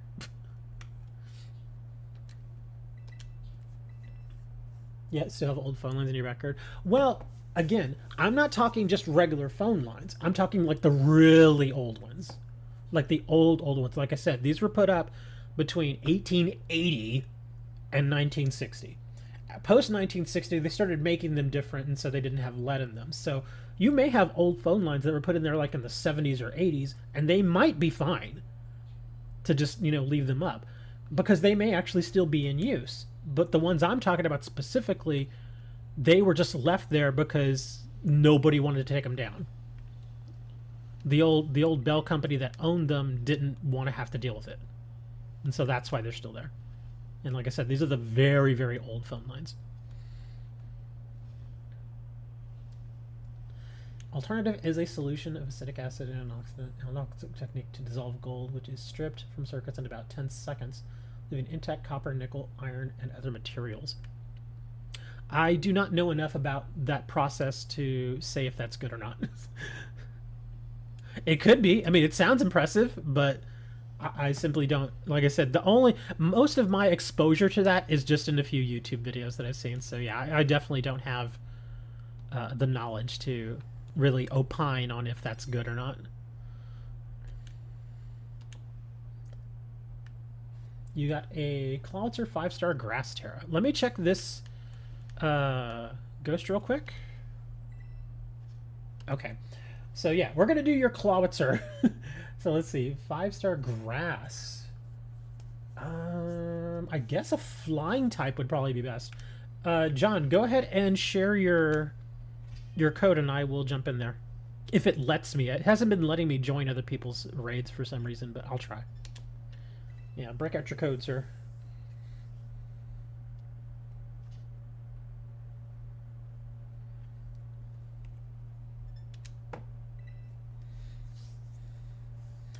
Yeah, don't want to take fire into that because that Clawitzer is going to do a ton of water damage. That's why I'm thinking flying. And even then, I think the Clawitzer might have one ice move. It might. So kind of still taking a chance there. Okay, so we had N for QN. PV.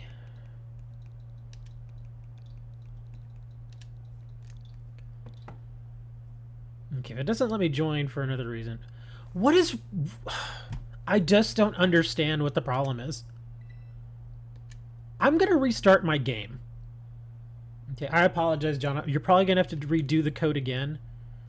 Let me restart my game because there's something wrong here. It shouldn't be doing this. I don't understand. It keeps telling me... It keeps giving me that error. It's an old error, too. It's one that they supposedly fixed some time ago. So I don't understand what the problem is here. But yeah, it's that error though. Something's wrong with the Pokemon in your I don't get it. There's nothing wrong with the Pokemon in my party. They're perfectly normal. None of them are even special. They're just Pokemon. Yeah, they're not even any... I don't even think I have any legendaries in there right now. Oh, now Chloe comes back. Look, Chloe, you're a member. Hammer gave you membership. You know what that means? That means you're a member. Chloe's like, okay. That means you're bad to the bone. Alright, let me get logged on here again.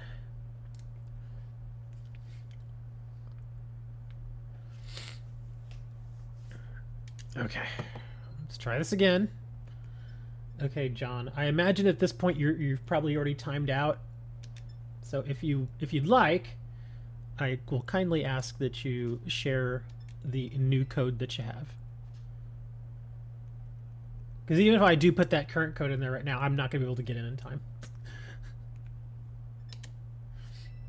And if I get the same error again, I'm just gonna take every Pokemon out of the party, except for like an Eevee or something. And then if it still says there's a problem, then I'll be like, okay, something's wrong.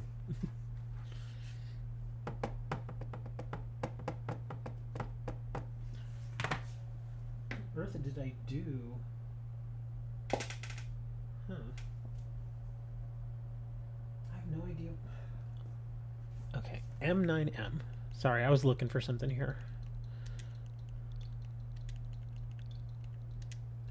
JWT.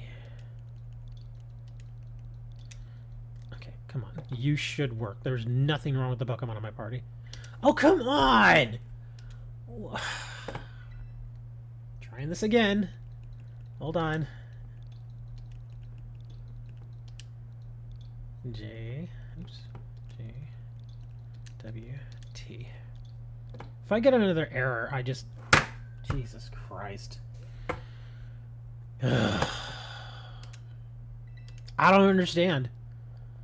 The Pokemon in my party are perfectly normal. I do not understand what the problem is. Is it because of Sneasel? I really don't understand. I mean, I've actually been able to use Sneasler in raids. Yeah, let me just take out everything except for my Passimian, which I know is fine because I've used him before in raids.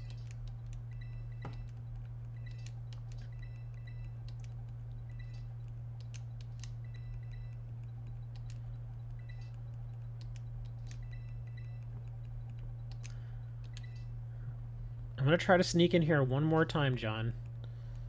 Come on.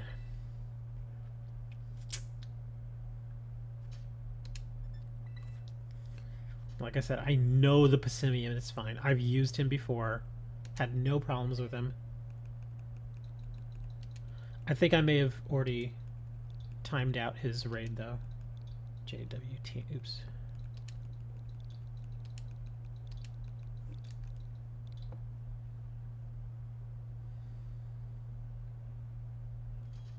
Well, there it is. That's weird. I guess it was maybe my Sneasler. What was this? A grass? Oh, okay, so I gotta bring a flying. Hold on. I can bring Corviknight. And it being just a 5-star, we should be fine. Okay. There we go. Yeah, it was... the only ones I can think of is maybe the Oshawott and maybe the Sneasler. Or the Sneasel. But even then, I don't get it. I don't understand why either of those would be a problem.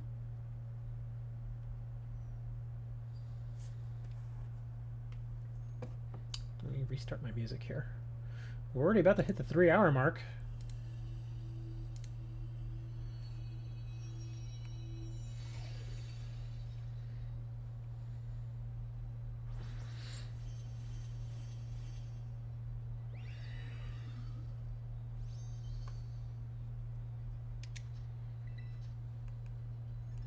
Oh, well, at least I can screech for you. Here, I'll screech.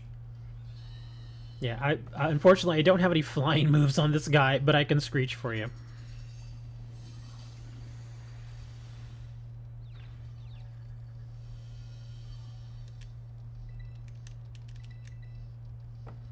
What about the Tinkatuff? Well, that's the thing. It's not a Tinkatuff. It was a Tinkatink. Yeah, it was just a regular Tinkatink. Oh, no, John, what happened? Oh, did you use Brave Bird? No, don't use Brave Bird. You're gonna kill yourself. John's like, kamikaze buddy.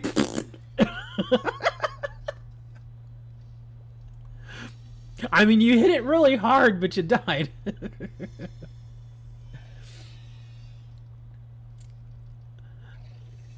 I mean, I guess it's not a terrible trade-off. A little bit of time for a massive hit. Okay, so now I actually have to start attacking this thing until the shield's off. It had the Chinese name. That could be it. Yeah, I don't even know what that Chinese name says.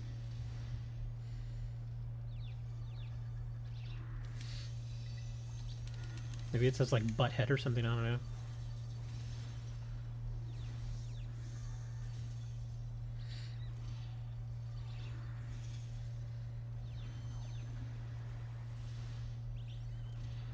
Ooh, wow. Okay, I'm getting a little low here.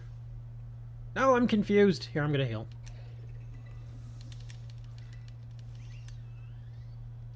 No, don't Brave Bird, dude.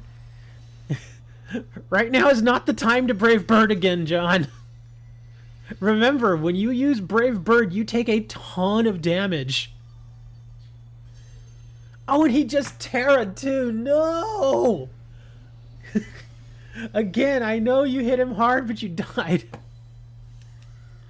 This is gonna get really close here.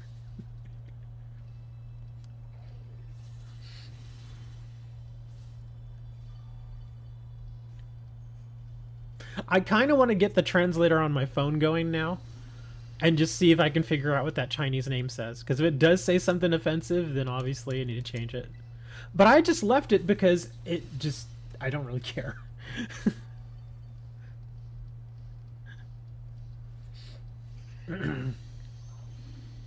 Oof. I gotta heal again. We cannot afford to die here. Okay, John, it's up to you, man. Finish him off. I gotta heal. Oh my god, he's gonna Brave Bird again. No! You're lucky I'm healing you. John's like, I'm all in, man. You only live once, buddy. YOLO!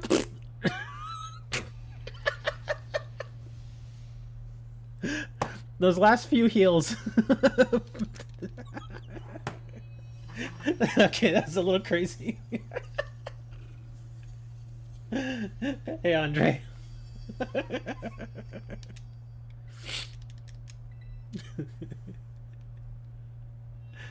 I'm gonna start calling John YOLO or Carp DM.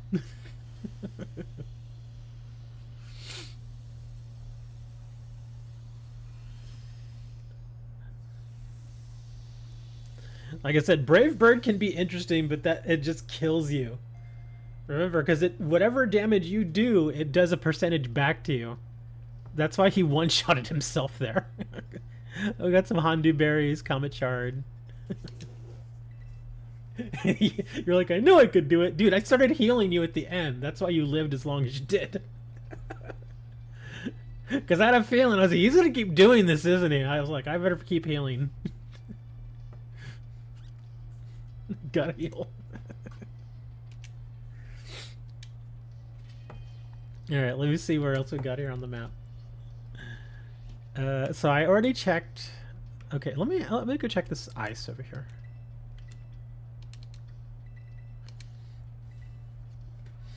Andre, if you'd like to join us for Tera raids, you are welcome to. I'm just checking for more 5 stars. Oh no! Don't hit the goat.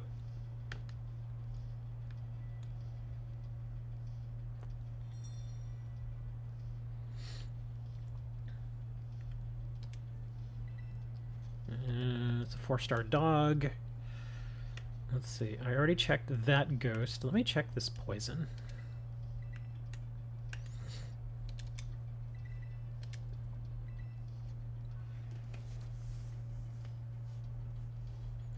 You know what I should do? I'm going to do this. I'm going to rename that Tink. Where is he?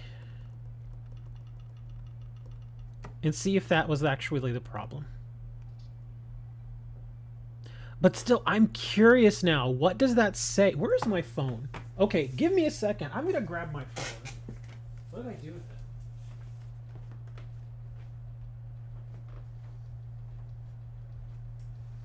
Phone, where are you?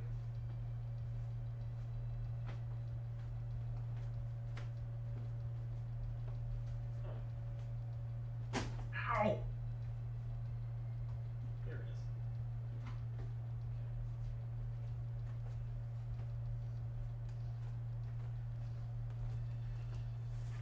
Because now I'm curious.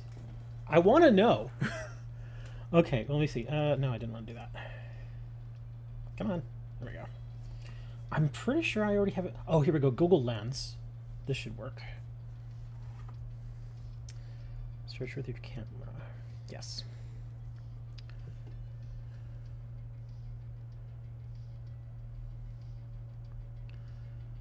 Okay, translate.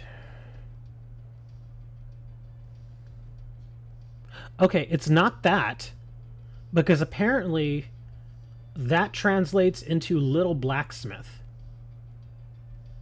Yeah, at least that's it. Yeah, it's telling me it's Chinese, but it's translating to English as little blacksmith, which should be perfectly acceptable. So it's not him. Let's see, that's just Iron Hands, Sparkles. I guess it's Sneasel. And again, I don't get it. I don't understand what the problem would be with Sneasel. So it can't be this little guy. I'm gonna move Sneasel back in, just to see what happens. I'll leave him there, and this I can actually take out. A reminder to anybody that has joined us a little bit later: if you need any Pokemon, let me know, and I may actually have some. I do have some interesting ones. I've got an Alolan Grimer.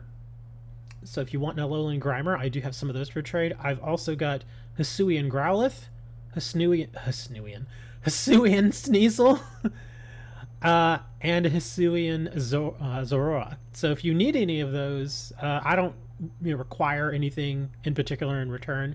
I just like to hold on to these just in case anybody needs them. So yeah, and I do actually like the Grimer. Not only the Grimer, but the muck that it turns into.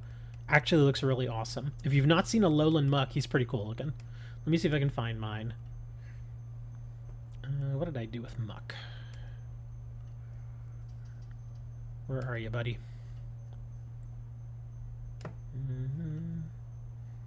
But yeah, the Alolan... And the weird thing is right, like a week before I had actually gotten that Alolan Grimer via trade, I had actually looked at some of the other Alolan Pokemon, and I was like, oh, that Muck actually looks kind of neat. And the way here he is, and the way he animates is kind of neat too. Yeah, there he is. And see his colors change like that; they shift down. He's kind of creepy looking, but he's pretty neat.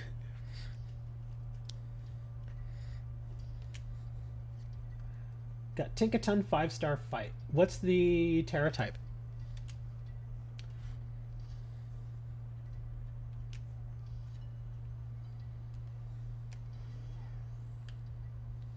Yeah, I gotta know the Tera type, so I can kind of have an idea of what to bring.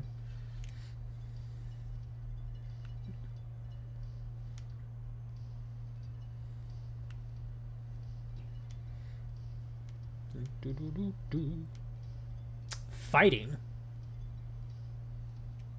Oh, okay, I see what you meant. You didn't spell out fighting at the last word there, so it kind of threw me off. Okay, so 5-star fighting Tinkaton. You could probably actually take a Tinkaton against it and use like play rough or something. Yeah, I'll do that. Yeah,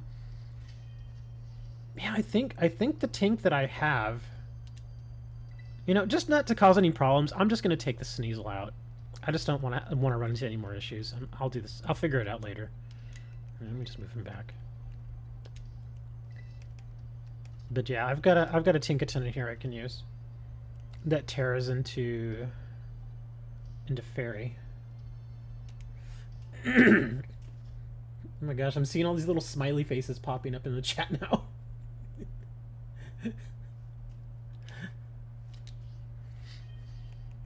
All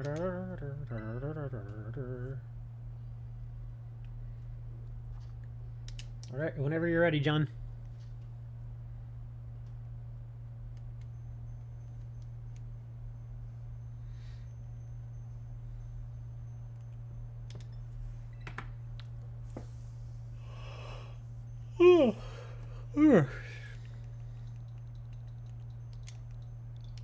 BM56 MT. I like it when all the letters and numbers are right next to each other.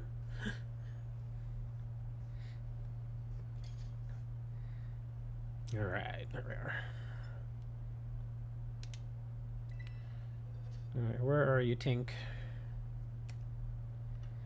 I just don't remember where he is. I could bring the Gardevoir too. Yeah, I'm pretty sure you guys will be fine. I'll bring Gardevoir. I mean, it's not like Gardevoir's a lightweight either way.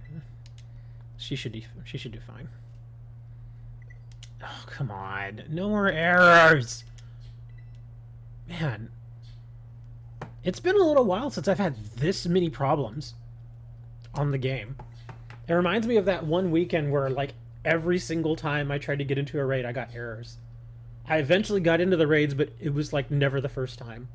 It was like the third or fourth time every single time.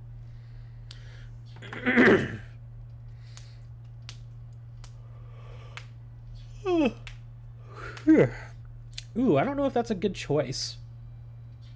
Oh, actually, he's a steal. I think he'll be okay. He won't really do a ton of damage. Unless you happen to have, like, Play Rough on that thing. Can the Persiker learn Play Rough? I've never used him like that. Yeah, I've only ever used him for his steel moves and his normal moves.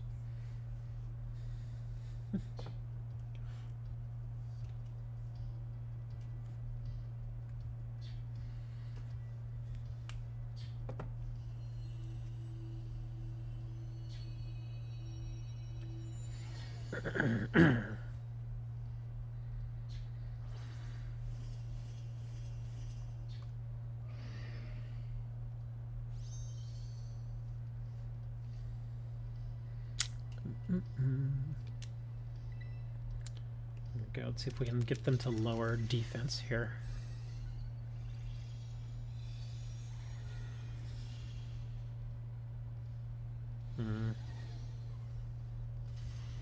Oh crap, I forgot. Oh, son of a biscuit. I think I'll be fine. I can survive this. The good thing is they can't use Gigaton Hammer twice in a row, so I get a little time to heal up here. There we go.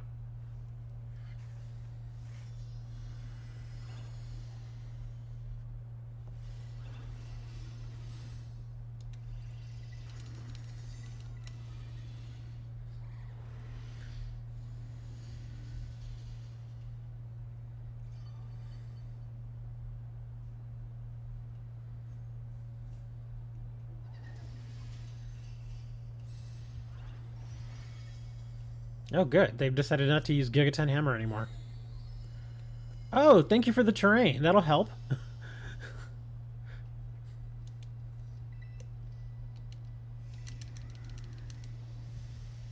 Oh, well, the bird killed it. And again, John yellowed. Oh my god, why can't I get my move off? Come on. It's funny. I gotta admit, John, it's pretty. You're entertaining. I'll give you that, man. You're like, let's go.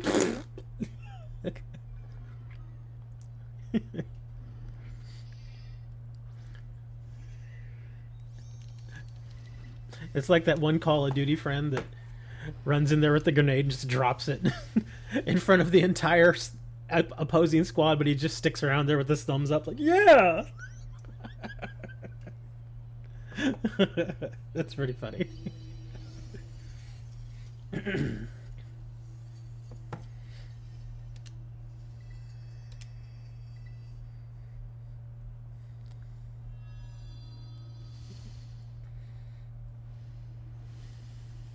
You're talking about me. I actually don't play Call of Duty, so I don't know for sure, but I imagine that somebody at some point in that game has done that.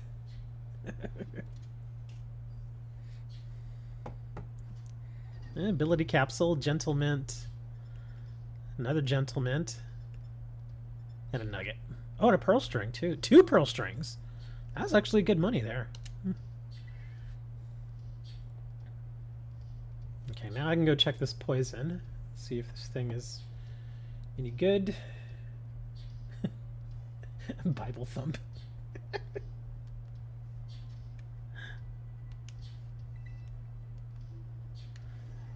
Alright, let's see what we got here. We got some berries.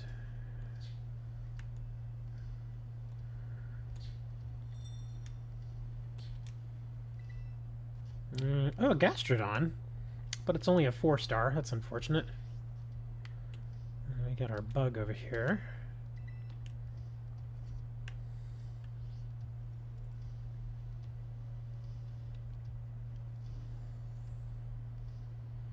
I've already checked that ghost, so I know it's not a 5-star. And so I'm just skipping it.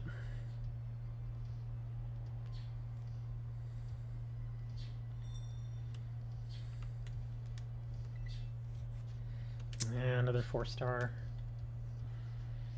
I think I've checked all of them.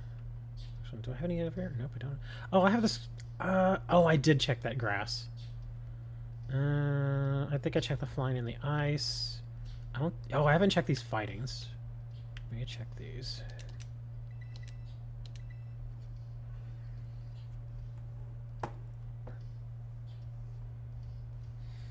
You know, the more that I think about that Chinese name, Little Blacksmith, it's actually kind of growing on me. And it makes perfect sense for that Pokemon. I'm guessing that's the actual Chinese name. It makes perfect sense. Little Blacksmith. Oh, Cherry Berry. Those are always handy. Not that one. Take this one. And then I could check that flying over there after this, too.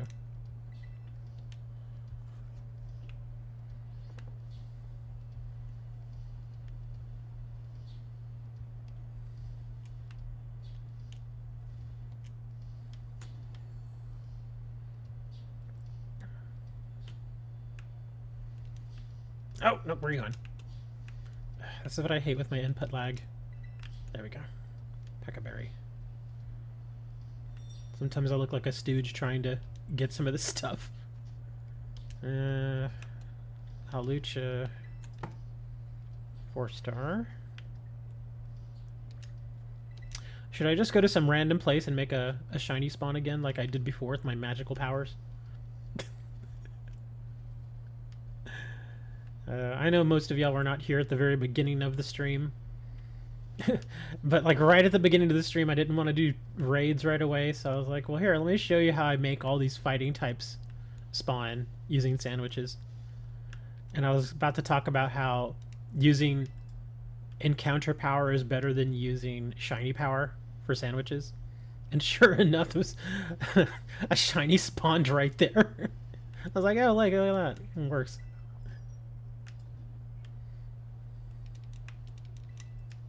Another Cherry Berry. Chesto.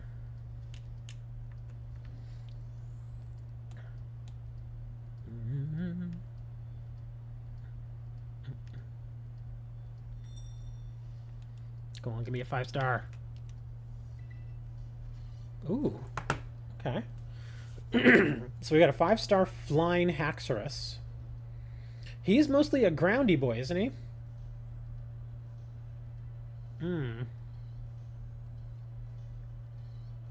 So I guess we could use... Well, if he's a groundy boy, I don't really want to bring electric.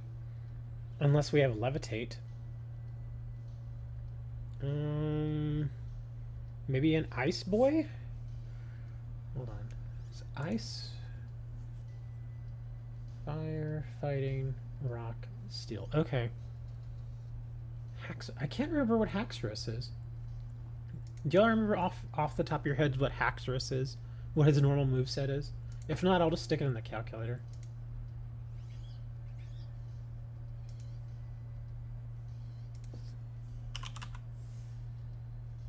Oh, and he has a chance to drop Mystica too.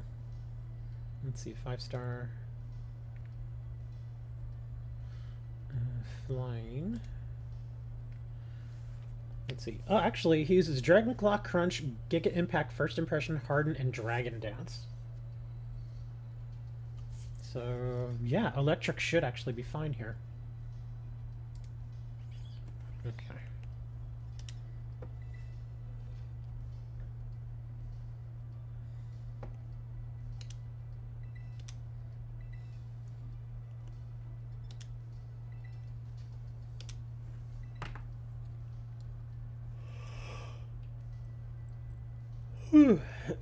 John's gonna break out the bird again. He's gonna be like, I don't care. Get some. Bird's gonna show up and be like,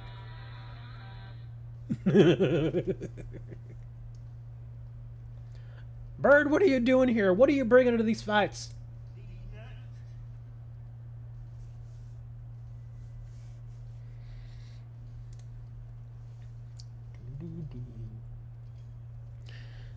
Kind of thinking about lunch now. I'm not really hungry though.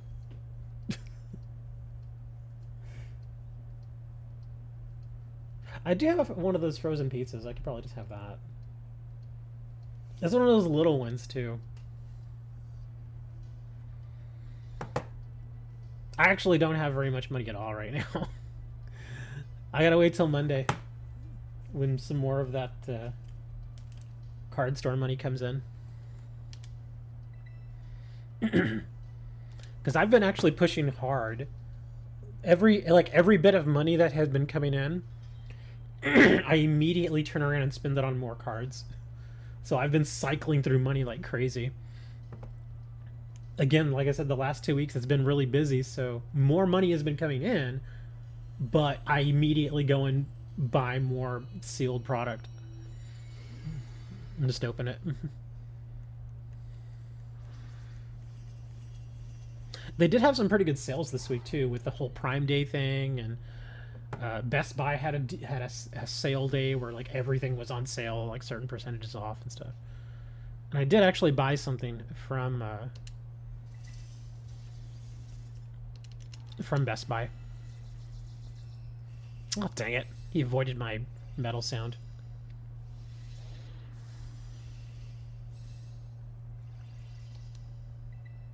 Uh-oh, AJ's in trouble. Okay, there we go. I completely forgot that this was a dragon. That was my mistake. I mean the Miraidon. I completely forgot that guy was a dragon. So it makes sense that he would hit me pretty hard there. Uh-oh, AJ's dead.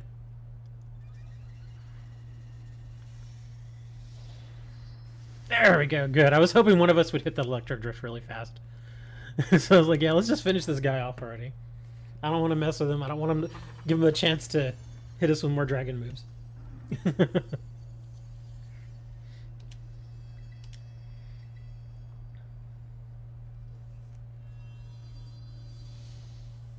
And the weird thing is for just a split second, I thought about bringing Raichu. I thought about it, but I was like, eh. It's Lola! He's like, my name's not Lola! I'm just kidding. What's going on, dude? You're here late! We're already like 3.5 hours into this thing, man. Look at, oh, spicy herba, nice. We're getting a lot of herba today. That's like the 4th one. Yeah, we've gotten lots of herba. Some kelpie berries. Very useful stuff. I'm not getting a lot of 5 stars, but the 5 stars that I am finding, we're able to get some Mysticas and stuff out of it. Very nice. Oh, while I have a second, I need to check something. Hold on. Let's see. Come here. Check this.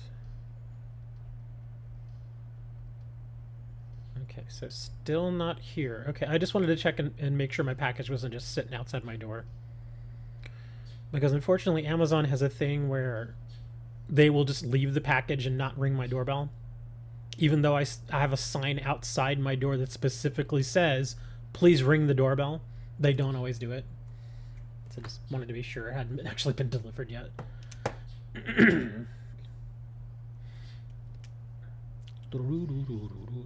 Okay, so we already checked those fightings. I'm pretty sure I checked that ice. Let's see, did I check this electric? I don't think I did. We're gonna check this electric real quick.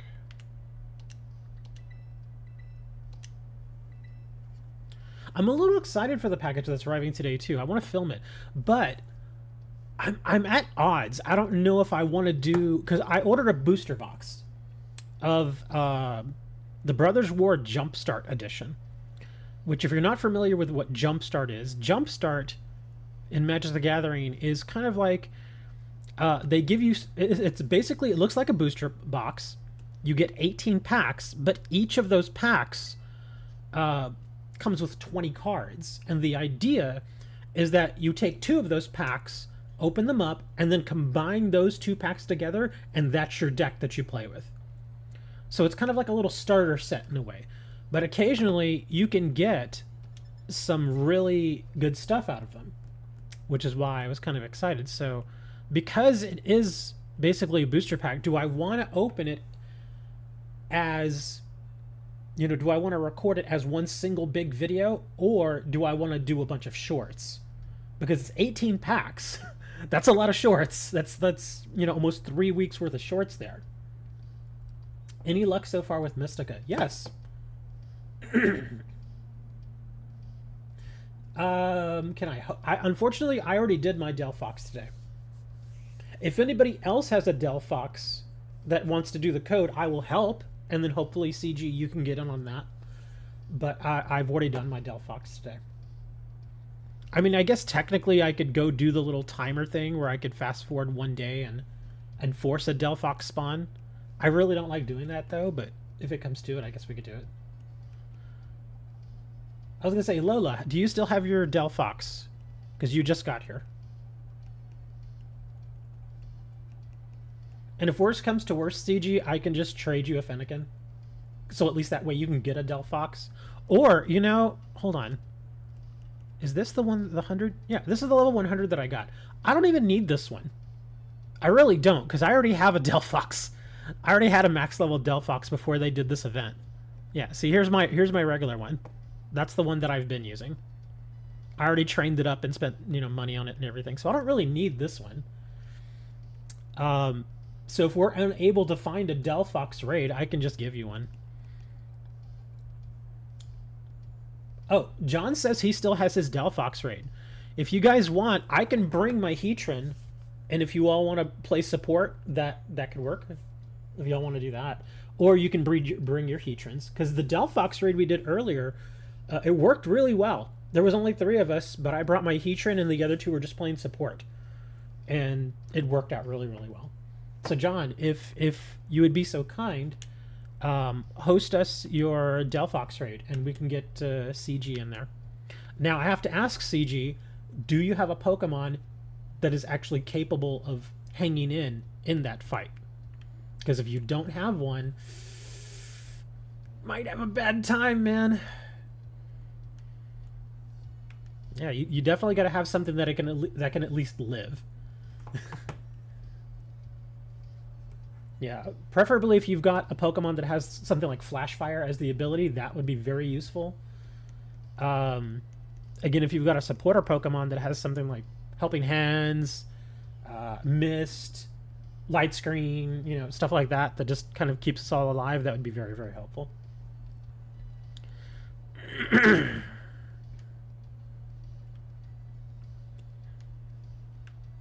I think what I'll do, because the last time we did it, I spent the first 3 turns using, what was it, Metal Sound? Yeah, I was using Metal Sound. But then, like, right after I did the 3rd Metal Sound, the stupid thing immediately turned its shield on, so I was like, well, that was a waste of time. So I think what I'll do now is I'll immediately start by just attacking, just so I can build up so I can Tera. Because that's when I do the most damage. And if I'm able to do that while you guys are offering support, like helping hands and stuff like that, then I think we could get through it pretty easily. I think John is making his way to his Delphox right now. If not, then, like I said, I guess we can try other methods.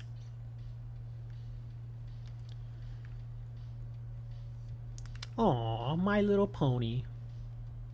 Hey, little guy. Hey, don't run for me! No, don't jump off the edge! Oh my god. He's like, I'm stuck. I have nowhere to run. Help me. Mama.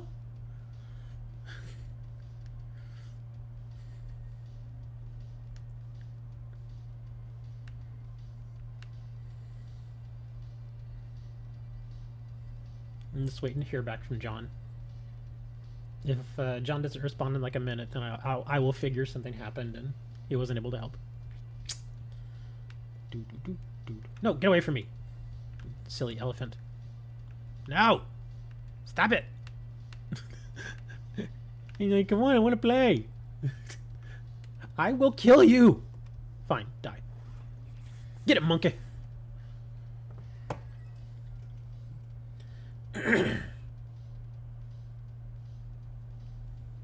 Yes. Yeah, turn 3 when turn on. Came in my room. Your mother came into your room. You know, Lola, I can't trust anything you say anymore, man. Because last week you told me your mother was dead. And now your mom's alive. So, which is it?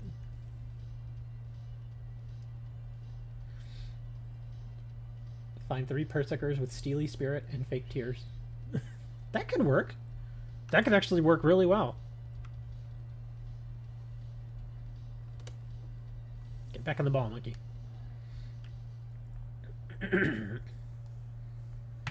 Yeah, according to Lola, he's either 11 or 21. His mom was dead last week, but she's alive this week, so that's a miracle, obviously.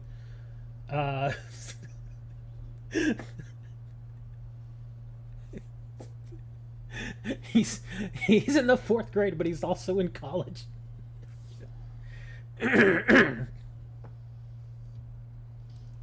You're shiny hunting Lechonk. Oh, there we go. CG. There's the code for the Delphox if you want to jump in on that. I'm gonna jump in myself here too. Like I said, I'll bring Heatran.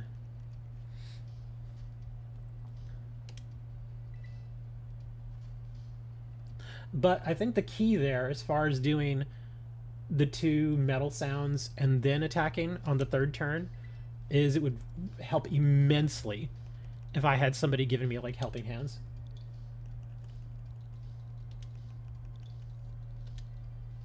X9S. Ooh, these numbers are all over the place. Come on, no errors, no errors, no errors, no errors. Oh my gosh, thank you. Thank you for no errors.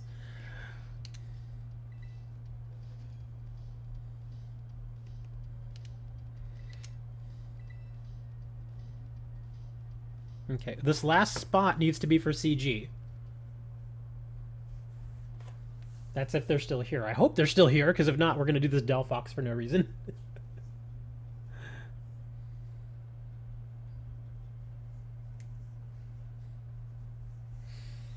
You need to get in on this, CG.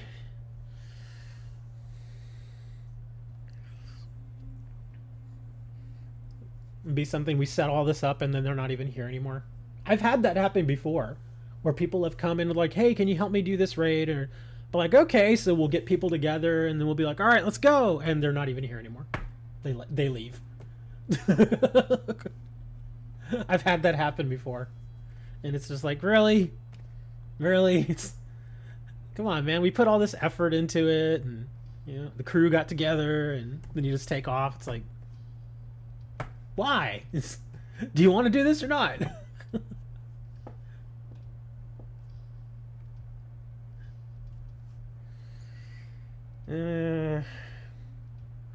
Like I said, we can still do it if you want. I don't mind doing it. Hey, is that Pokemon good? Yes, it's very good. Delphox is excellent.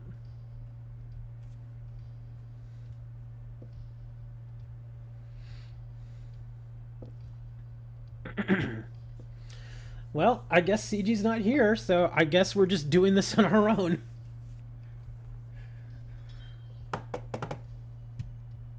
Yeah, I've run into people that do that. They will jump from one stream to another, like, constantly.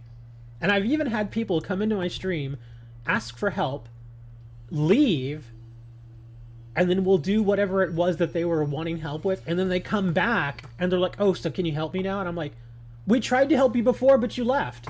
And they were like, oh. It's like, have some patience, man.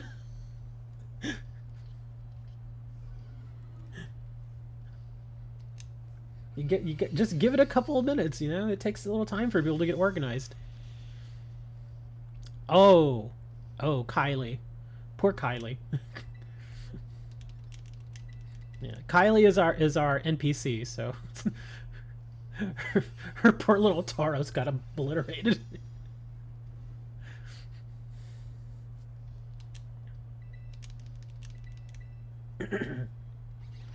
People asking for codes back when you did oh, that's true.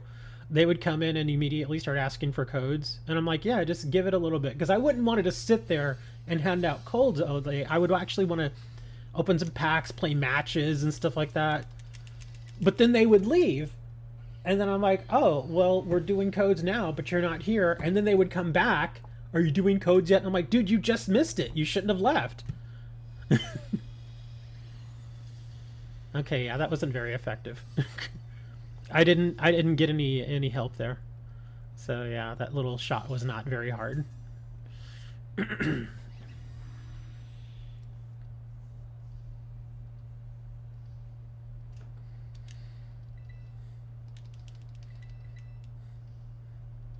AJ, do not let yourself die here, dude. Do not die.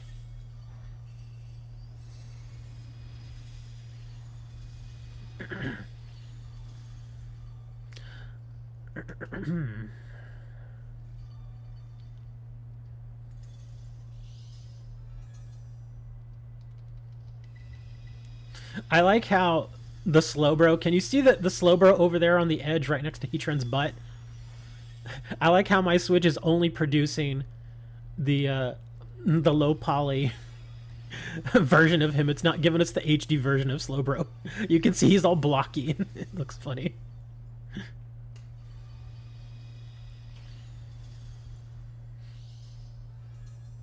Tauros is useless in this battle. Mostly, yeah.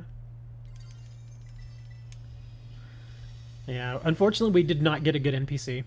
No, AJ, you cannot die. You cannot let yourself die, man. No.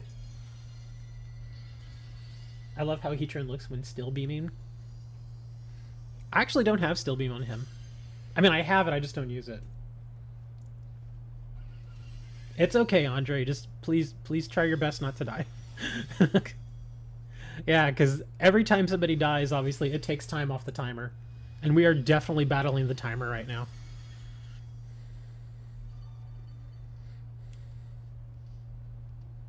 We'll be vibing. Okay.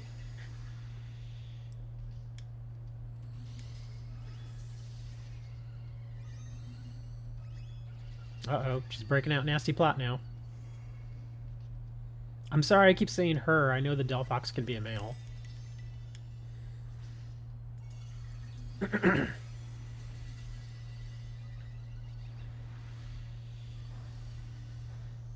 Ooh.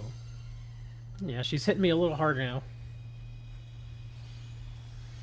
I've got like 3 or 4 shiny Lechonks. I keep finding them. Again, I don't even try to find them, but it's like, oh, there you are. Yeah, this is definitely not going our way.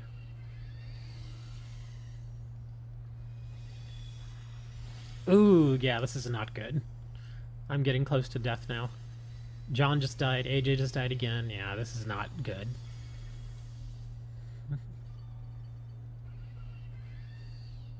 I think even if I heal myself here with a cheer, I mean, it's not going to matter at this point. But I think even if I healed myself here with a cheer, I just don't have enough. I'm not going to have enough health to survive her next attack, so I'm pretty much dead here. Yeah, unfortunately, John wasn't able to get his stored power off. Yeah, that was a very attempt. That's what I'm saying, man. We didn't have any support there. You notice that team? We had no support on that team. Gotta have support in this fight. At least one support makes such a huge difference. Like earlier when we had that person come in with the giraffe rig, that was excellent. That was amazing support. AJ's death was crucial. I mean, we don't need the Delphox. We were really only doing it for that person that came in, and then that person never showed for the raid. So we don't have to do it again. It's just like, okay. We kind of just did something dumb for a minute. Hold on, what was this? Oh, right. Do you want to do the fungus? Or I'm sorry, the amungus? This is lightning type. This guy's gonna definitely put us to sleep. I'm trying to think. Ground move. I don't know if I have anything that does ground but also can avoid sleep. Hold on. Let's see, ground type along with either vigor or insomnia. Insomnia is probably going to be the more common.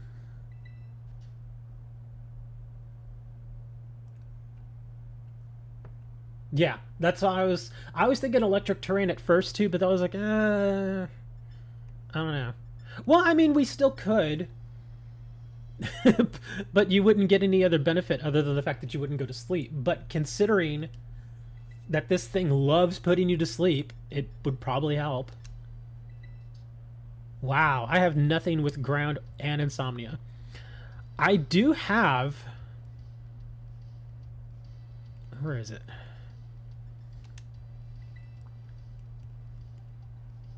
I do have this dude, which he won't go to sleep, but I can't speak for anybody else.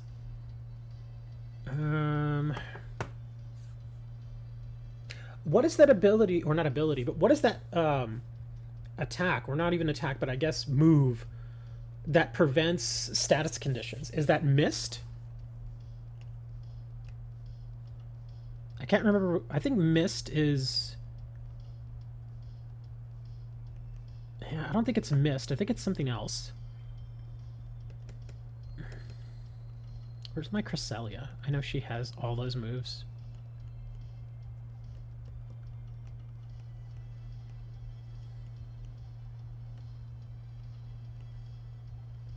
Okay, here we go. Oh crap, I didn't want to do that. I wanted to check her.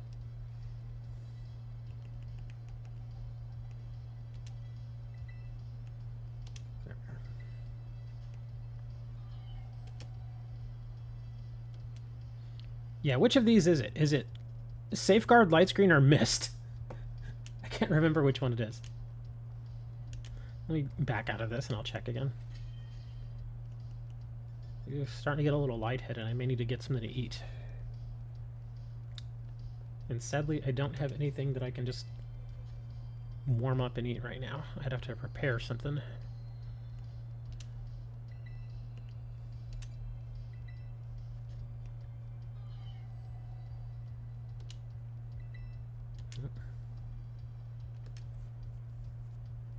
Shiny Fennekin.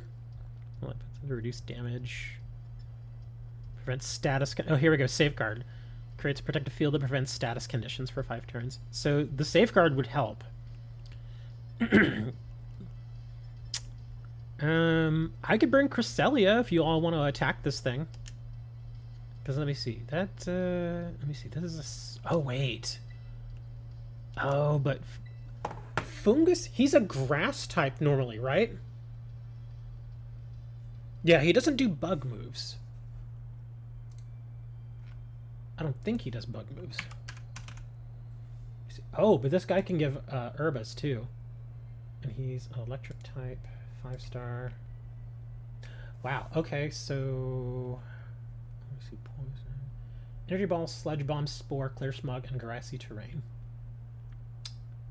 Okay. So yeah, I think Cresselia would actually be fine here.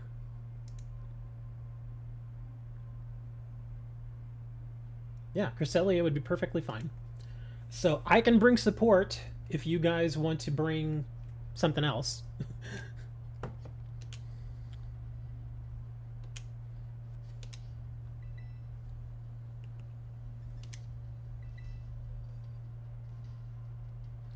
In fact, I will start with Safeguard, just to be absolutely certain none of us get put to sleep.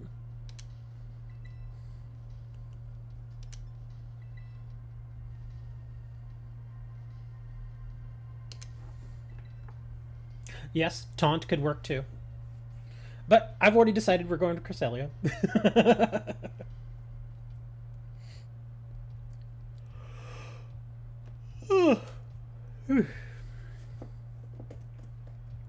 This might be my last raid as well, because like I said, I really need to get something to eat here in a bit. Feeling a little woozy.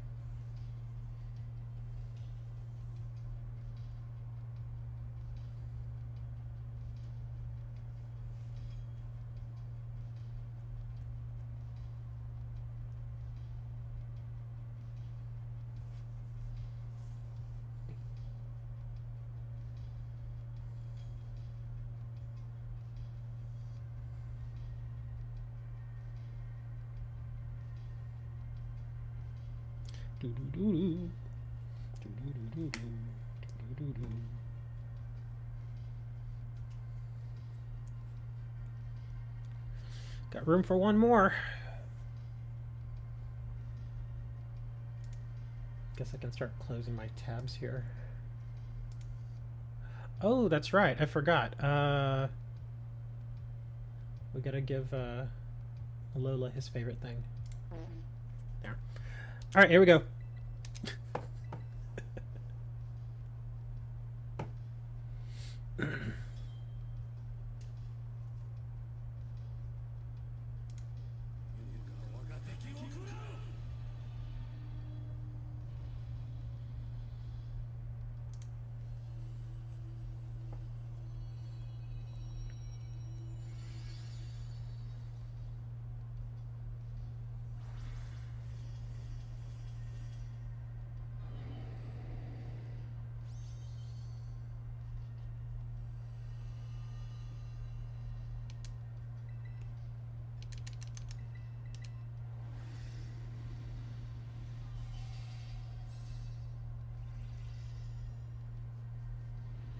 The NPC brought a what now?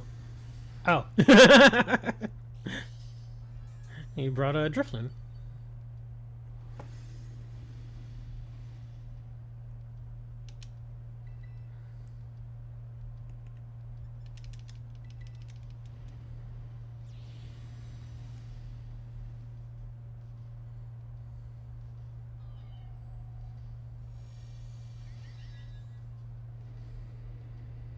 Can my move go off already now? Come on. Hunter is actually taking the least amount of damage out of all of us. You're playing MC. Music control.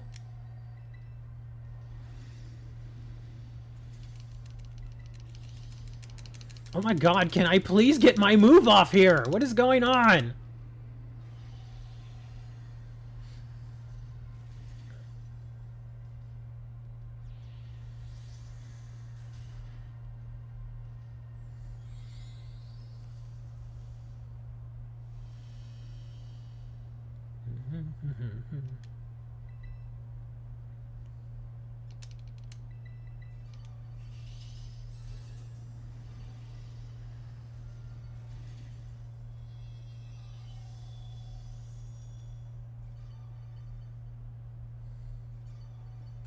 I feel like Lunar Blessing should do a lot more healing than that.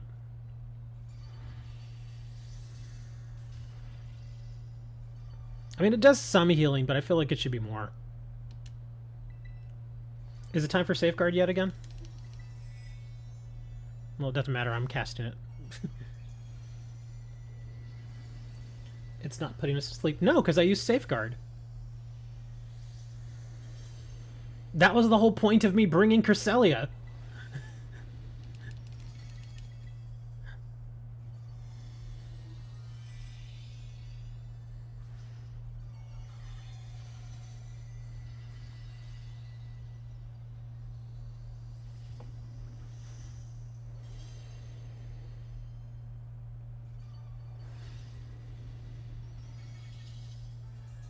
Here, I'll do another heal here. Oh, yeah, I'll do a chair. I'll do a regular chair.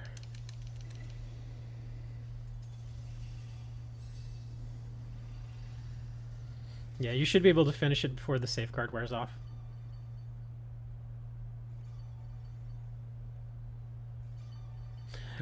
If you look really closely at Cresselia, it looks like she has fur.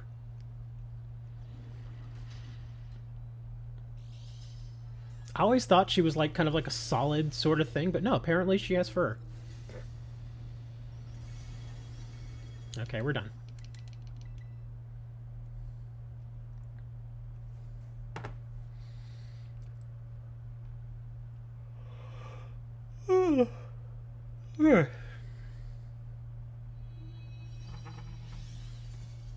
You notice in the chat how everybody's name is green?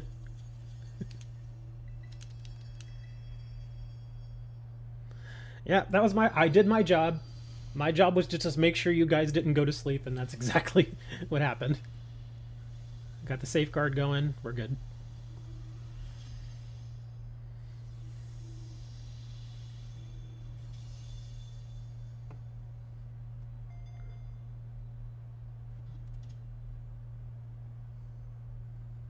Aww. No Mystica that time, but better than nothing. Big mushrooms, PP up. Candies. All good. Thank you for joining me, guys. It was fun. I will be posting videos, of course, as normal. Sunday through Friday. We'll be here next week. Hopefully we'll have a new Tera Pokemon to mess around with, because we had Delphox type twice in a row, so. But anyways, I am off. I'm going to go get some food. You guys be nice to each other. Go outside, eat a taco, pet a cat, and have fun.